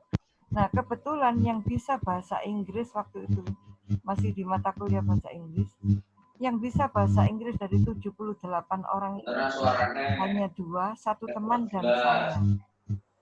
Terus saya waktu itu sempat tersanjung ya, alhamdulillah saya bakal punya banyak teman nih. Jadi saya nggak sombong, ini loh aku bisa sendiri, enggak. Tapi saya coba cari teman, apa yang bisa saya bantu, tugasmu selesai atau belum, kayak gimana, aku bacakan nanti tak bantu jawabnya. Jadi saya yang proaktif. Bukan karena apa. Jadi kalau suatu saat saya butuh pertolongan, itu banyak yang menolong gitu. Nah, akhirnya alhamdulillah satu kelas waktu itu, kebetulan dapat tugas akhir bahasa Inggris menerjemahkan satu buku. Jadi dibagi halaman ini, kelompok ini, halaman ini, kelompok ini. Hanya 2 orang yang tidak membutuhkan saya waktu itu. 2 atau 3 ya, sedangkan selebihnya membutuhkan. Udah Bu Mimi, ini aja Bu Mimi, nanti hitungan belakangan. Dan akhirnya satu buku disuruh menerjemahkan saya. Oh, bukan saya sok pinter ya waktu itu, tapi akhirnya anak saya yang bekerja. Buka apa ya? Gue dipatani. Akhirnya ya anakmu. Ya apa-apa. Aduh, mic-nya dikondisikan dulu. Kalau nggak ini mic-nya dimatikan dulu. Akhirnya anak pertama saya tadi yang murah. Udah Bu, biar saya kerjakan. Saya nanti kalau ibu yang dipateni rong. Juga gitu. Dipateni urung. Aduh. Saya lanjutkan tinggal sedikit. Nah, akhirnya satu kelas itu menyerahkan tugas kepada saya dan selesai. Ya, tinggal totalan belakangan, saya nggak ngasih harga banyak-banyak, cuma pengganti print apa, dan mereka ngasih lebihan. Yang notabene itu kerja anak saya, tapi setidaknya saya berhasil menjadi orang yang dibutuhkan. Jadi saya ulangi, kita jangan menghadapi non-disable itu, kita jangan sombong. Kita tahu ya kalau minta tolong itu nyari renggangnya, jangan istilahnya orang Jawa sekarang ya sekarang, enggak, kita dengarnya dia. Kemudian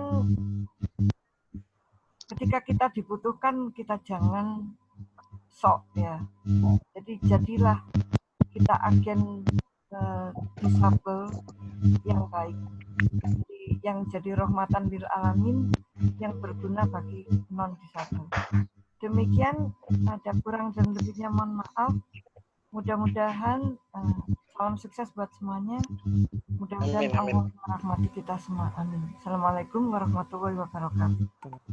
Waalaikumsalam warahmatullahi wabarakatuh. Ya, Waalaikumsalam warahmatullahi wabarakatuh. Tadi ada beberapa pertanyaan, mungkin saya juga bantu jawab. Sebentar. Ini pertanyaannya panjang. Sebentar. Ya, oke. Ada pertanyaan yang pertama. Tadi, apakah tunanetra bisa masuk ke ilmu perpustakaan? Bisa, di Brawijaya ada. Di Brawijaya ada tunanetra di perpustakaan. Lalu yang kedua tadi apa? Sebentar, ini yang bantu membaca menghilang.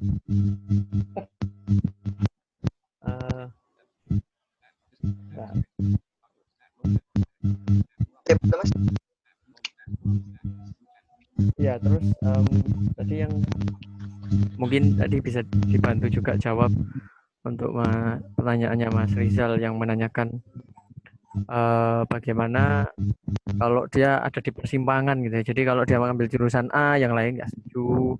Saya ambil jurusan yang lain lagi yang nggak setuju. Terus langkahnya harus bagaimana? Mungkin bisa dibantu sama monggo seperti Mas Gema, Mas Dendi dan Mbak Nurul. Saya menambahkan.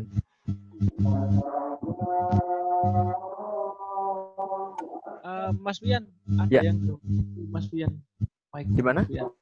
Ada yang grounding mic-nya tuh. Iya, memang kondisi ini. Itu yang ada azannya, tolong mic-nya dimatikan dulu. Mohon maaf. Bukan bermaksud tidak ingin mendengarkan azan, tapi untuk menjaga kondusivitas. Yang ada azannya. Apa namanya, mau jawab yang mana ini? Yang punyanya Rizal. Yang dari Rizal. Suara azan itu di-mute dulu, yang azan. Mungkin nggak tahu cara ngemutnya mungkin. Yang azan punyanya siapa itu namanya? Tolong sebutkan namanya. Kita bantu mute bisa dari sini. tekan Alt E atau mute nih. Di partisipan itu.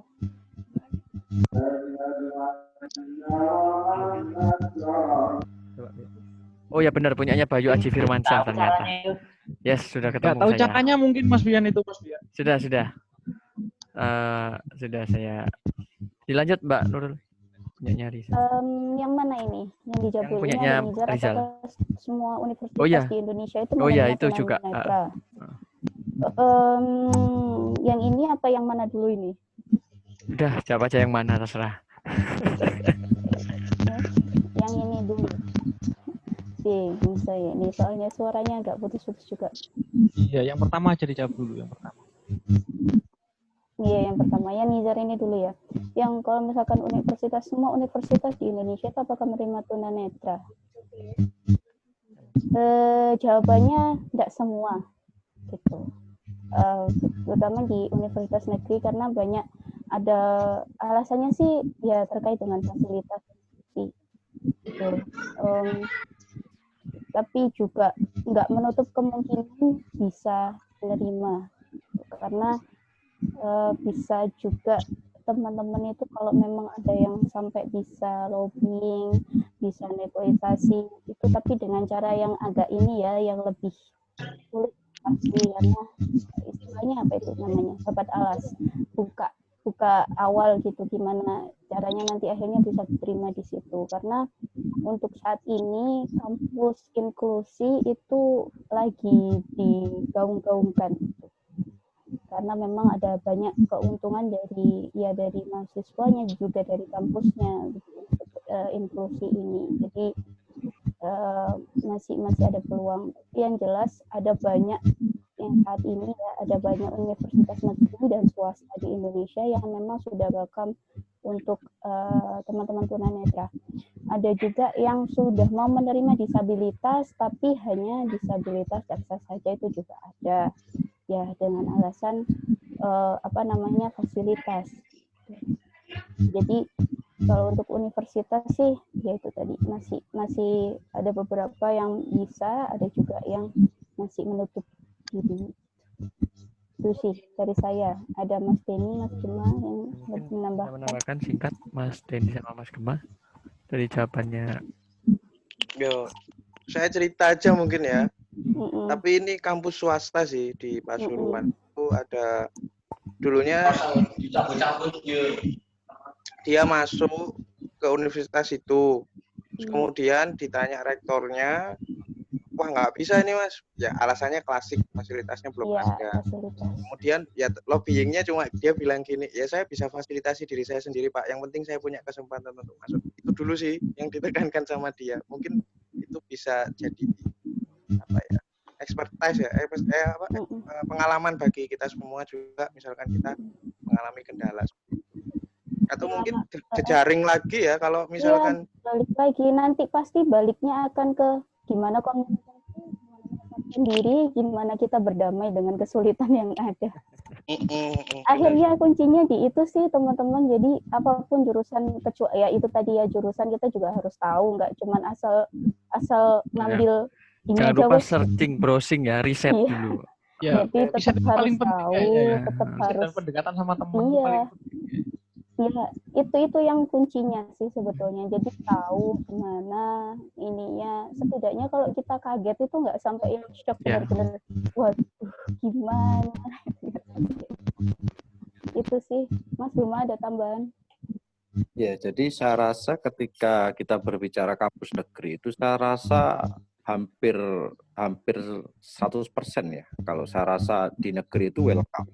Justru yang menjadi tantangan itu di kampus-kampus swasta. Contohnya ketika di Semarang itu apa? Yang di Semarang yang menerima tunanetra baru itu tidak terlepas dari peran organisasi ketika Pertuni Jawa Tengah melakukan percobaan ya untuk mengadvokasi bagaimana biar tunanetra ini bisa masuk ke perguruan tinggi itu. Jadi ada MOU antara organisasi dengan perguruan tinggi. Seminarnya belum selesai. Seminarnya belum selesai. Seminarnya belum selesai. Ya, teruskan monggo. Ya, oke. Jadi peran organisasi itu tidak terlepas dari adik-adik kita. Ya. Kayaknya kamu kelihatan. Lagi-lagi kembali lagi ke dikondisikan Mas. Dikondisikan Mas itu Mas. Itu ada yang sedang. Halo, selamat siang Bapak. Jawa Tengah itu. Justru yang mau menerima tunanetra itu yang kebanyakan yang negeri ya Mas Bian ya. Itu kembali lagi tergantung kitanya. Tergantung kitanya kayak gimana. Ada juga yang memang masih belum tersentuh loh, maksudnya yang belum bisa kita ini dari universitas negeri yang di Indonesia juga ada yang masih belum menerima disabilitas tunanetra khususnya, itu juga ada. Ya. Tapi memang itu mayoritas yang tertentu aja yang menerima mayoritas saat ini itu negeri banyak gitu yang. Tapi bukannya udah diwajibkan ya menerima? Nah, kembali lagi. Kalau wajib nggak wajib itu adalah regulasi kan? Iya. Untuk implementasi. Kembali lagi. Kalau kita ingin masuk universitas, sudah jangan bilang kewajiban lagi, karena itu kewajiban kita untuk mensosialisasikan malah. Nah, jadi, itu gitu. Kembalikan ke diri kita dari sendiri. Pribadinya ya. Iya, dari pribadinya masing-masing. Mungkin dari saya ada pertanyaan, mungkin mewakili yang lain mungkin ya, buat bicara semua. Apa sih kesulitan yang paling parah dan yang paling susah diatasi itu apa sih untuk teman-teman tunanetra gitu yang mau berniat kuliah itu? Sebenarnya kesulitannya adalah membuka diri. Udah, cuman itu sebenarnya. Sederhana saja. Masih jawabannya.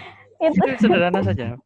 Saya yakin itu yang tiga narasumber yang lain pasti setuju. Iya, karena memang itu tadi kan setiap kali kita setiap pertanyaan itu pasti nanti baliknya akan ke situ. Gimana sih kesulitan pasti ada banyak sekali. Coba teman-teman renungkan itu pendekatan secara personal antar teman tunanetra itu yang paling penting berarti di sini. Iya. Bukan antar teman, kalau di inklusi pasti juga antar teman yang intinya antar teman lah bukan. Iya, itu. Oke, ada dua pertanyaan yang penting ini tadi dua. Ya, ini lagi ya. Yang selanjutnya yang mana, Mas? Ini ada yang pertanyaannya Rizal. Jadi coba saya bantu jawab. Jadi kalau gimana milih jurusan jadi bingung karena yang lain setuju, nanti milih yang lain yang nggak setuju gitu. Nah, ya itu juga kembalikan ke bakat minatnya, udah nggak usah ngurusin orang lain. Iya, jangan gini susahnya gini ya. Masalahnya gini, bakat minat satu ya. Ya kalau keterima, nah itu pertanyaannya itu. Ya. Nah, kalau keterima enggak itu kan lain. Itu nanti ya memang kita ngomongin kalau soal kayak gini memang juga kita nggak bisa kita nggak bisa. Tidak ada jawaban yang pasti gitu. Memang dari awal itu yang pasti kalau misalkan ya kita minatnya ada di bahasa atau hukum yang kayaknya ini, tapi banyak yang kontra, ngapain di situ, udah yang pasti aja ya, pasti tunanetra yang diarahkan pasti langsung ke PLB dengan alasan sebagainya. Di ini dulu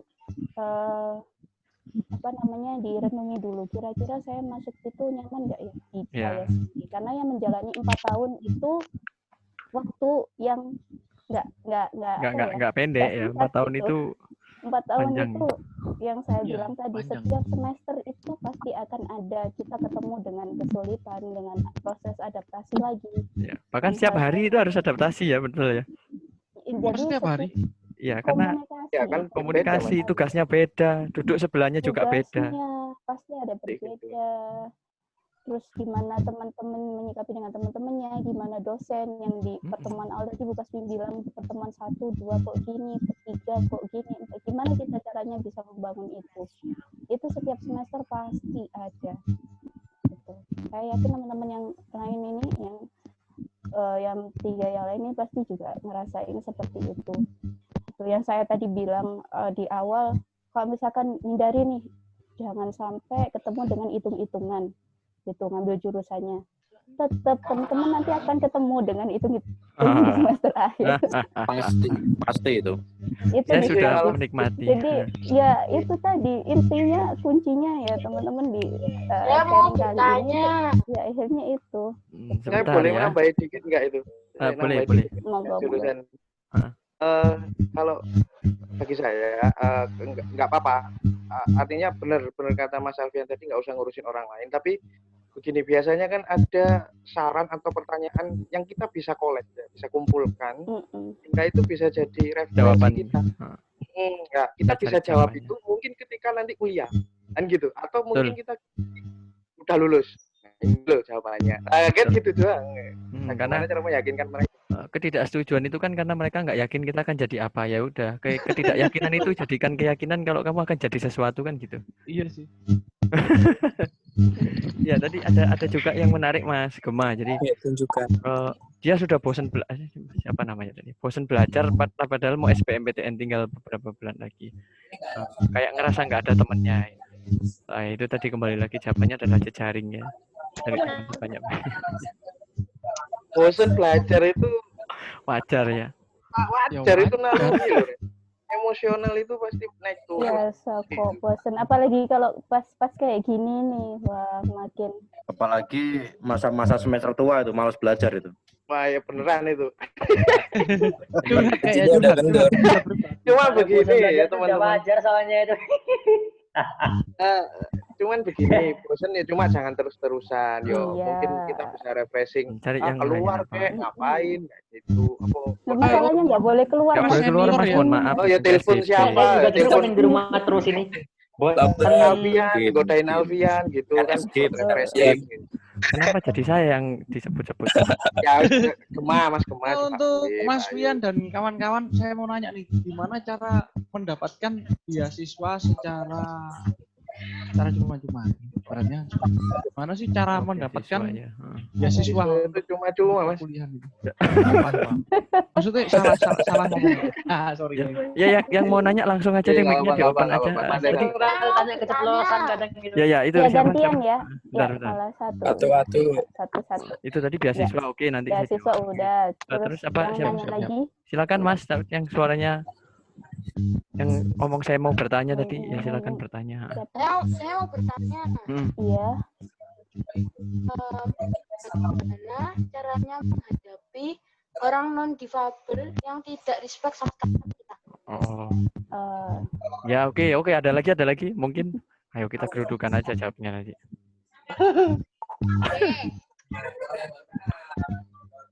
Ada lagi? Belum ya? Di sini?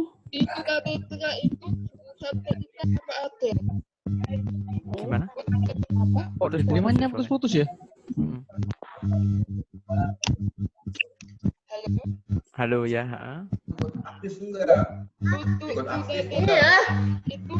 Jaringan hancur, semuanya hancur. Woi, itu Siapa ya itu ya? Namanya ya. Itu kayaknya yang Jember itu loh, Yan. Oh, Jember. Raffi itu kayaknya. Iya. Raffi ya?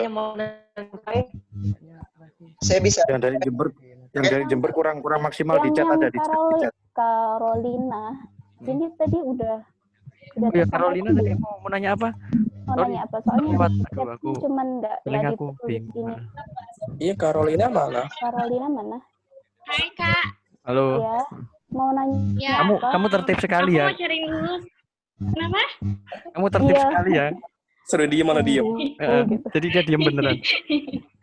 Ya, silakan bertanya Carolina. Silakan. Ya Kak, jadi gini, aku itu kan kuliah SMA di SLB. Terus katanya untuk SLB itu jauh lebih berat untuk masuk kuliah. Itu gimana? Terus tapi aku kayak jujur sih punya tekad kayak aku harus kuliah. Satu buat diri sendiri bangga. Kedua, aku juga pengen ngebuktiin gitu karena jujur kadang-kadang orang bilang kamu kan bisa nyanyi, ya udah kamu bisa hidup kok dari nyanyi, nggak perlu kuliah kayak gitu loh. Jadi persepsi yang salah. aku pengen kalau tadi kakak-kakak bilang katanya orang tua lebih condongin ke PLB, malah orang bilang kayak aku emang bisa nyanyi, cuman orang selalu bilang ya udah kamu gimana caranya khusus nyanyi kayak atau apa, diarahinnya malah ke sana gitu. Sedangkan aku pengen juga untuk bisa kuliah, tapi aku ngeliat kayak aku dari SLB, terus agak-agak susah gitu, karena materi SLB kan juga jauh berbeda dengan materi hari ini. Jadi gimana Kak? Oke. Ini Carolina udah kelas 3 sekarang apa udah lulus atau masih kelas berapa? Untungnya masih kelas 2 sih Kak. Masih kelas 2, oke, alhamdulillah. Punya prestasi nggak Carolina? Punya prestasi nggak? Ada menang Di tingkat lomba-lomba provinsi gitu? ada nggak? Di tingkat provinsi? Di provinsi ada. Ketika Carolina punya prestasi di skup provinsi, ini bisa berbicara dari kampus saya ya. Yang lain nanti bisa menambahkan. Jadi di Universitas Negeri Malang itu ada jalur prestasi mandiri. Ketika mempunyai juara 1, 2, 3 di skup provinsi, kemungkinan besar itu bisa diterima di jurusan PLB ya. Tapi tidak untuk kemungkinan di jurusan yang lain juga bisa. Jadi ada itu di kawan-kawan Unesa itu yang di seni musik ya, Jan ya? Iya, ada. Nah, seni musik itu juga bisa. Mungkin itu saya rasa prestasi mandiri itu banyak kampus juga saya rasa ada jalur itu. Kampus negeri ada ya. Kampus ada itu. Jalur prestasi ya, Mas. Jalur prestasi. Ya terus tadi itu biasanya setelah SBM. Ya. SBM setelah Terus SBM. kayak perlu nggak sih kayak aku ngejar akademik untuk supaya bisa di tahun depan untuk ujian untuk gimana? Untuk akademik bisa untuk menyesuaikan di ujian ya. Untuk akademiknya, kamu tadi bilang kan soal SLB ya, sama apa namanya pelajaran yang didapatkan memang gitu. Kalau dulu saya juga berasal dari tadi yang saya bilang paket C yang memang untuk sekolahnya ya cuman formalitas saya kayak gitu. Tapi karena memang saya punya tekad untuk melanjutkan studi, gak hanya di lulus SMA atau paket C udah, akhirnya yang saya lakukan ya perbanyak belajar sendiri sih. Jadi banyak nanya, kalau misalkan saya nggak tahu pelajaran ini, saya searching di Google. Ini nanti apa, misalkan saya cari rangkumannya, saya cari soal-soal latihan untuk UN, untuk tes SBMPTN waktu itu, kalau sekarang kan UTBK ya, yang lebih di ini, itu cari perbanyak latihan, akhirnya saya yang bisa setidaknya bisa mengetahui yang harus saya tambah ini yang apa aja. Terutama nanti kalau UTBK pas ada yang pospon dan sebagainya itu kan kita nggak dapat di SLB. Kalau di paket C pun juga seperti itu, nggak dapat di paket C. Gitu. Jadi kalau memang sudah ada niatan untuk itu, kita tambah lagi porsinya. Memang ya agak berat, tapi ya itu tadi. Gitu. Kalau soal jurusan lebih baik kursus dan sebagainya ya itu sih ada tadi yang dibilang sama Mas Gema di UNESA ada jurusan Cendra Tasik namanya, ini drama, tari, dan musik. Ada juga tunanetra yang ambil pendidikan musik di sana. Ada juga yang ambil murni itu jadi cuman nantinya nggak akan menjadi guru, tapi ya apa ya itu namanya ya? praktisi. Macam-macam peneliti, praktisi. Bisa juga. Gitu. Jadi memang kalau memang ada minat di situ nggak apa-apa ambil di situ. Tapi kalau memang pengennya yang lainnya misalkan jurusan lain, entah itu di manajemen atau di bahasa atau apa juga bisa, boleh gitu. Tapi memang sampai sekarang untuk informasi pendaftaran itu juga masih susah, kita bingung kalau untuk yang saat ini seperti apa. Ya. Terus untuk yang itu apa namanya, gimana menghadapi disabilitas yang nggak respect sama tunanetra? Ya udahlah biarin aja gitu kan, ngapain? Apa namanya, teman-teman bisa lakukan dengan sesuatu yang lain ya, artinya kalau teman-teman bisa melakukan apa untuk mereka ya lakukan gitu ya. Sering aja komunikasi dengan mereka, karena nggak respect itu karena jarang komunikasi kok sebenarnya gitu. Jadi lagi-lagi jawabannya itu adalah bagaimana kita membuka diri kita untuk orang lain, udah itu aja sih. Itu jangan gengsi. Iya, jangan sampai awal-awal kita ketemu sudah bilang dia nggak respect gitu. Minder itu juga jangan itu. Jangan gitu. Minder. Karena kadang-kadang orang itu takut, bukan nggak respect, takut ya. Takut. Karena kan kita gigit. Dengan tunanetra itu takut nyinggung, takut apalah. Iya. Padahal sebenarnya kalau sudah bercanda kadang dia yang malah tersinggung dengan kita. Ya benar. Ya itulah. Terus tadi soal beasiswa. Oh ya, beasiswa ya belum bisa sama. Kalau ilmu kesejahteraan sosial siapa yang bisa kurang, nanti kita riset lagi ya. Kita kurang paham. Mungkin temennya banyak di Kesos. Ada yang tanya di ilmu kesejahteraan sosial itu belajarnya apa aja gitu loh. Tadi itu gambarnya. Prakteknya. Maaf. Praktek maksudnya ditanya praktek gimana? Oh, ini bisikan dari sebelah saya. Jadi kalau di ilmu kesejahteraan sosial itu banyak prakteknya. Betul. Oh gitu. Iya betul. Banyak ke lapangan ya. Maksudnya ya ke kampung-kampung, ke desa-desa gitu ya, ke lapangan itu. Lebih terjun ke masyarakat kalau ilmu kesejahteraan sosial. Ada juga yang lebih ke CSR, ke perusahaan-perusahaan, ngecek CSR-nya bagaimana gitu-gitu. Yang beasiswa ya, mumpung belum kelupaan, ini penting sekali. Bentar. Aduh ya. Iklan. Saya kadang-kadang terdistract dengan apa namanya, untuk beasiswa itu sebenarnya kalau mau masuk, apalagi mau masuk S1, kalau mohon maaf ini, kalau usianya masih di usia sekolah itu banyak banget namanya beasiswa. Ada bidik misi, ada yang di Kementerian Keuangan itu beasiswa apa ya namanya yang di bawah itu, aku lupa. LPDP. Bukan yang di bawahnya LPDP. LPDP kan untuk S2, yang untuk S1 itu apa itu namanya? Beasiswa masyarakat berprestasi atau apa? Ada banyak kok itu. Ada banyak kalau S1 yang usianya masih dalam range yang dalam masih yang 20-an, 22 biasanya maksimal segitu. Bisa mau minta beasiswa yang beasiswa aja bisa, yang langsung di asrama juga ada. Banyak itu, teman-teman harus browsing kalau itu ya, karena informasinya sebenarnya banyak banget. Ini kalau pengalaman beasiswa ya, ketika saya membantu adik-adik saya di Universitas Negeri Malang di tahun 2018 itu ada 3 tunanetra dari Bali. Mereka juga ada salah satunya yang terkendala di segi pembiayaan. Dari awalnya per semester kena 5 juta. Saya sarankan untuk mengikuti dulu. Ketika nanti di pertengahan semester 1, teman-teman yang senior ini membantu untuk mengadvokasi ke wakil dekan 2 yang ditembuskan langsung ke WR2, wakil rektor 2. Itulah alhamdulillah kemarin saya dari 3 ini yang mengeluh 1, akhirnya dampaknya ke semua. Jadi teman-teman disabilitas semua diarahkan ke beasiswa bidik misi. Kalau di kampus saya kemarin seperti itu, dan alhamdulillah itu berjalan terus sampai sekarang. Nah, kayak mungkin gitu ya. Di kampus yang lain, ya di kampus lain ada ini lagi ya, apa cerita yang beda gitu loh, karena beda-beda, kebijakan masing-masing kampus itu berbeda gitu loh. Berbeda memang. Ada juga yang mengajukan di penurunan UKT, itu ada juga yang seperti itu untuk keringanan lagi.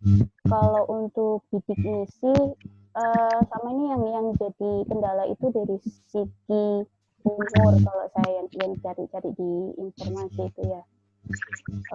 Kalau teman-teman yang memang masih itu tadi masih range usia 22 maksimal itu masih banyak memang. Kalau untuk yang bidik misi itu sebetulnya ada informasi tentang bidik misi disabilitas, tapi itu memang sampai sekarang juga masih belum ada kejelasan. Gitu. Jadinya saya nggak ini juga saya nggak bisa sharing di sini juga. Ya. Gitu. Jadi ini ada. Jadi kalau beasiswa nanti banyak sharing banyak browsing ya, banyak browsing. Nanti bisa dilanjut di grup WhatsApp Ya, mungkin Mas Alfian bisa ya, diwadahi betul. di grup WhatsApp. Kita wadahi. Oke. Tadi ada yang ini pakai nama nggak tahu saya ini siapa orangnya, pakai nama seorang tunanetra kamar mengaji ya, semoga Anda dapat pahala terus. Oh iya. Silakan yang nanya. Blitar ternyata. Assalamualaikum semuanya. Waalaikumsalam. Waalaikumsalam warahmatullahi wabarakatuh. Saya Siti Khalifah dari Surabaya. Kalau itu tadi lulusan TK itu apa sudah tersedia apa belum? Apa yang sudah tersedia? Sorry. Apa yang sudah tersedia apa belum tadi putus-putus. Apa Mbak tadi yang sudah tersedia atau belum? TIK. Ini peluang TIK itu. Di Unpam itu sudah ada ya. Di Unpam Universitas Pamulang Jakarta. Itu ada untuk TIK.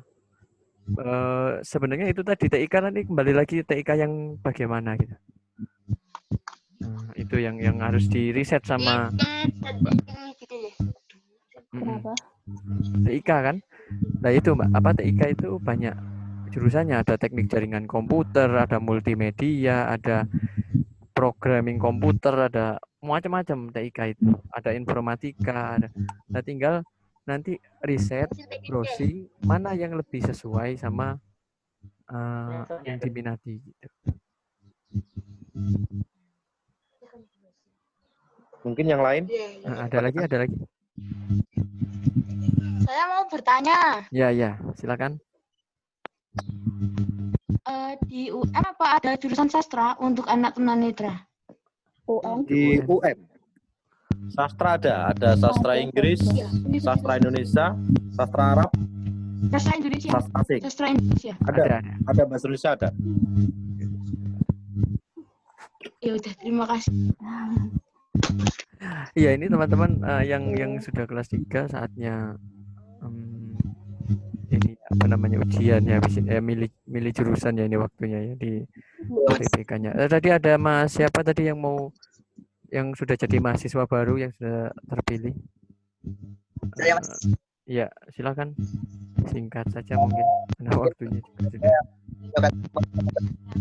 Besar-besarnya kepada suaranya Jawa Timur. Suaranya kurang stabil, Mas.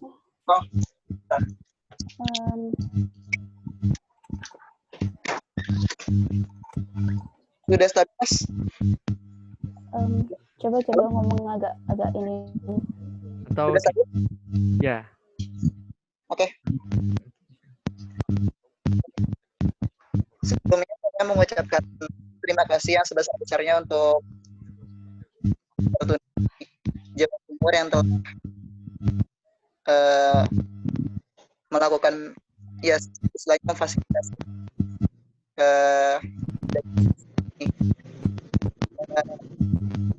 saya baru banget salah satu universitas di Indonesia waktu itu saya masuk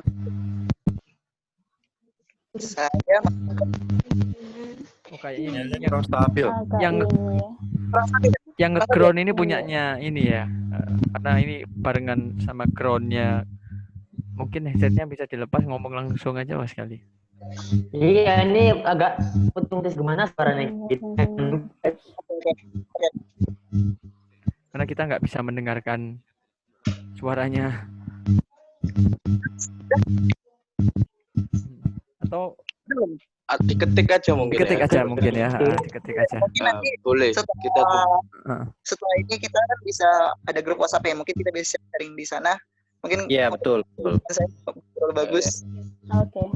Oke. Ya. Oh iya ya. Ya, terima kasih. Ya. Mas Gemma dan Ya, mohon maaf ya Mas, ini memang suaranya nggak terdengar. Iya, nanti dilanjut di grup aja Mas. Mungkin nanti kita agendakan biar lebih kondusif di grup WhatsApp. Sudah ya?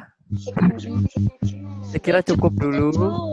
Ini sudah mendekati pukul 12:30 sebelum di-ban sama yang punya akun. Terima kasih teman-teman untuk sharing kali ini. Tolong ini sebelum kita akhiri, di videonya dinyalain dulu, kita foto bareng-bareng dulu. Foto bareng. Teman-teman bisa tekan Alt V kalau yang pakai laptop. Videonya yang Masalahnya kameraku rusak, Rek. Oh, waduh. Ya itu masalahnya. Bisa yang bisa aja Saya yang mau bisa. lihat nih kameranya Yang bisa, ada yang bisa. kan belakang bisa sih. Bisa punya saya nih kayaknya nih. Zuma Raffi nggak nyala. Punya yang kalau punya saya langsung aja, gak usah dicari. Rama Wahyudi belum nyala. Kameraku hilang, oh enggak ada. Bayu Aji belum nyala juga kameranya. Yang lain sudah aman berarti. Masalahnya webcamku tak hapus Ya, ya. nggak usah pakai webcam, langsung nyalain aja videonya. Start langsung otomatis. Aku tremor. Sorry. Iya, Mas Mian, nanti dibuatkan grup grup WhatsApp Ya, aja. grup Ya, PA pokoknya. Oh Insya Allah. iya. Nanti pantau-pantau aja emailnya ya. Iya. Tapi nanti kalau ada perguruan tinggi yang mengadakan beasiswa ngono kabari Rek. Siap. Makanya nanti kan sementara kita kondisikan dulu yang di WhatsApp yang ini dulu yang di luar yang ikut Zoom ini jangan dimasukkan dulu. Jadi grup tertutup dulu ini. Ya. Kita siap foto dulu ya. Betul. 1, 2, 5. Aku. Kena suara netok maksudnya. Besan. Lagi. Burung atus dot foto. Papa. Bentar ya. Tutup sih lah. Gitu coba santai le foto. Belum. Wah, perokokan deket. Ampun Mas. Vian. Gematupan tadi. Ya. Oh, setan. Siap. Omongane. Siap. Majapahit. Tuh. Oh, jangan dibahas di sini, Pak ya. Oke, teman-teman. Halo. Ya, halo juga. Terima kasih atas joinnya. Sama-sama. Kita mohon maaf salah kata. Sampai ketemu di WhatsApp ya. Iya, ayo sama-sama sampai ketemu di WhatsApp. Salam sesat. Salam. Assalamualaikum. Waalaikumsalam. Salam sesat. Bye. Tunggu di YouTube ya videonya ya. Oh siap. Tunggu di YouTube ya. Channelnya apa jenenge? Linknya di grup Mas. Link YouTube-nya di grup share. Di grup di share. Dadah. Assalamualaikum.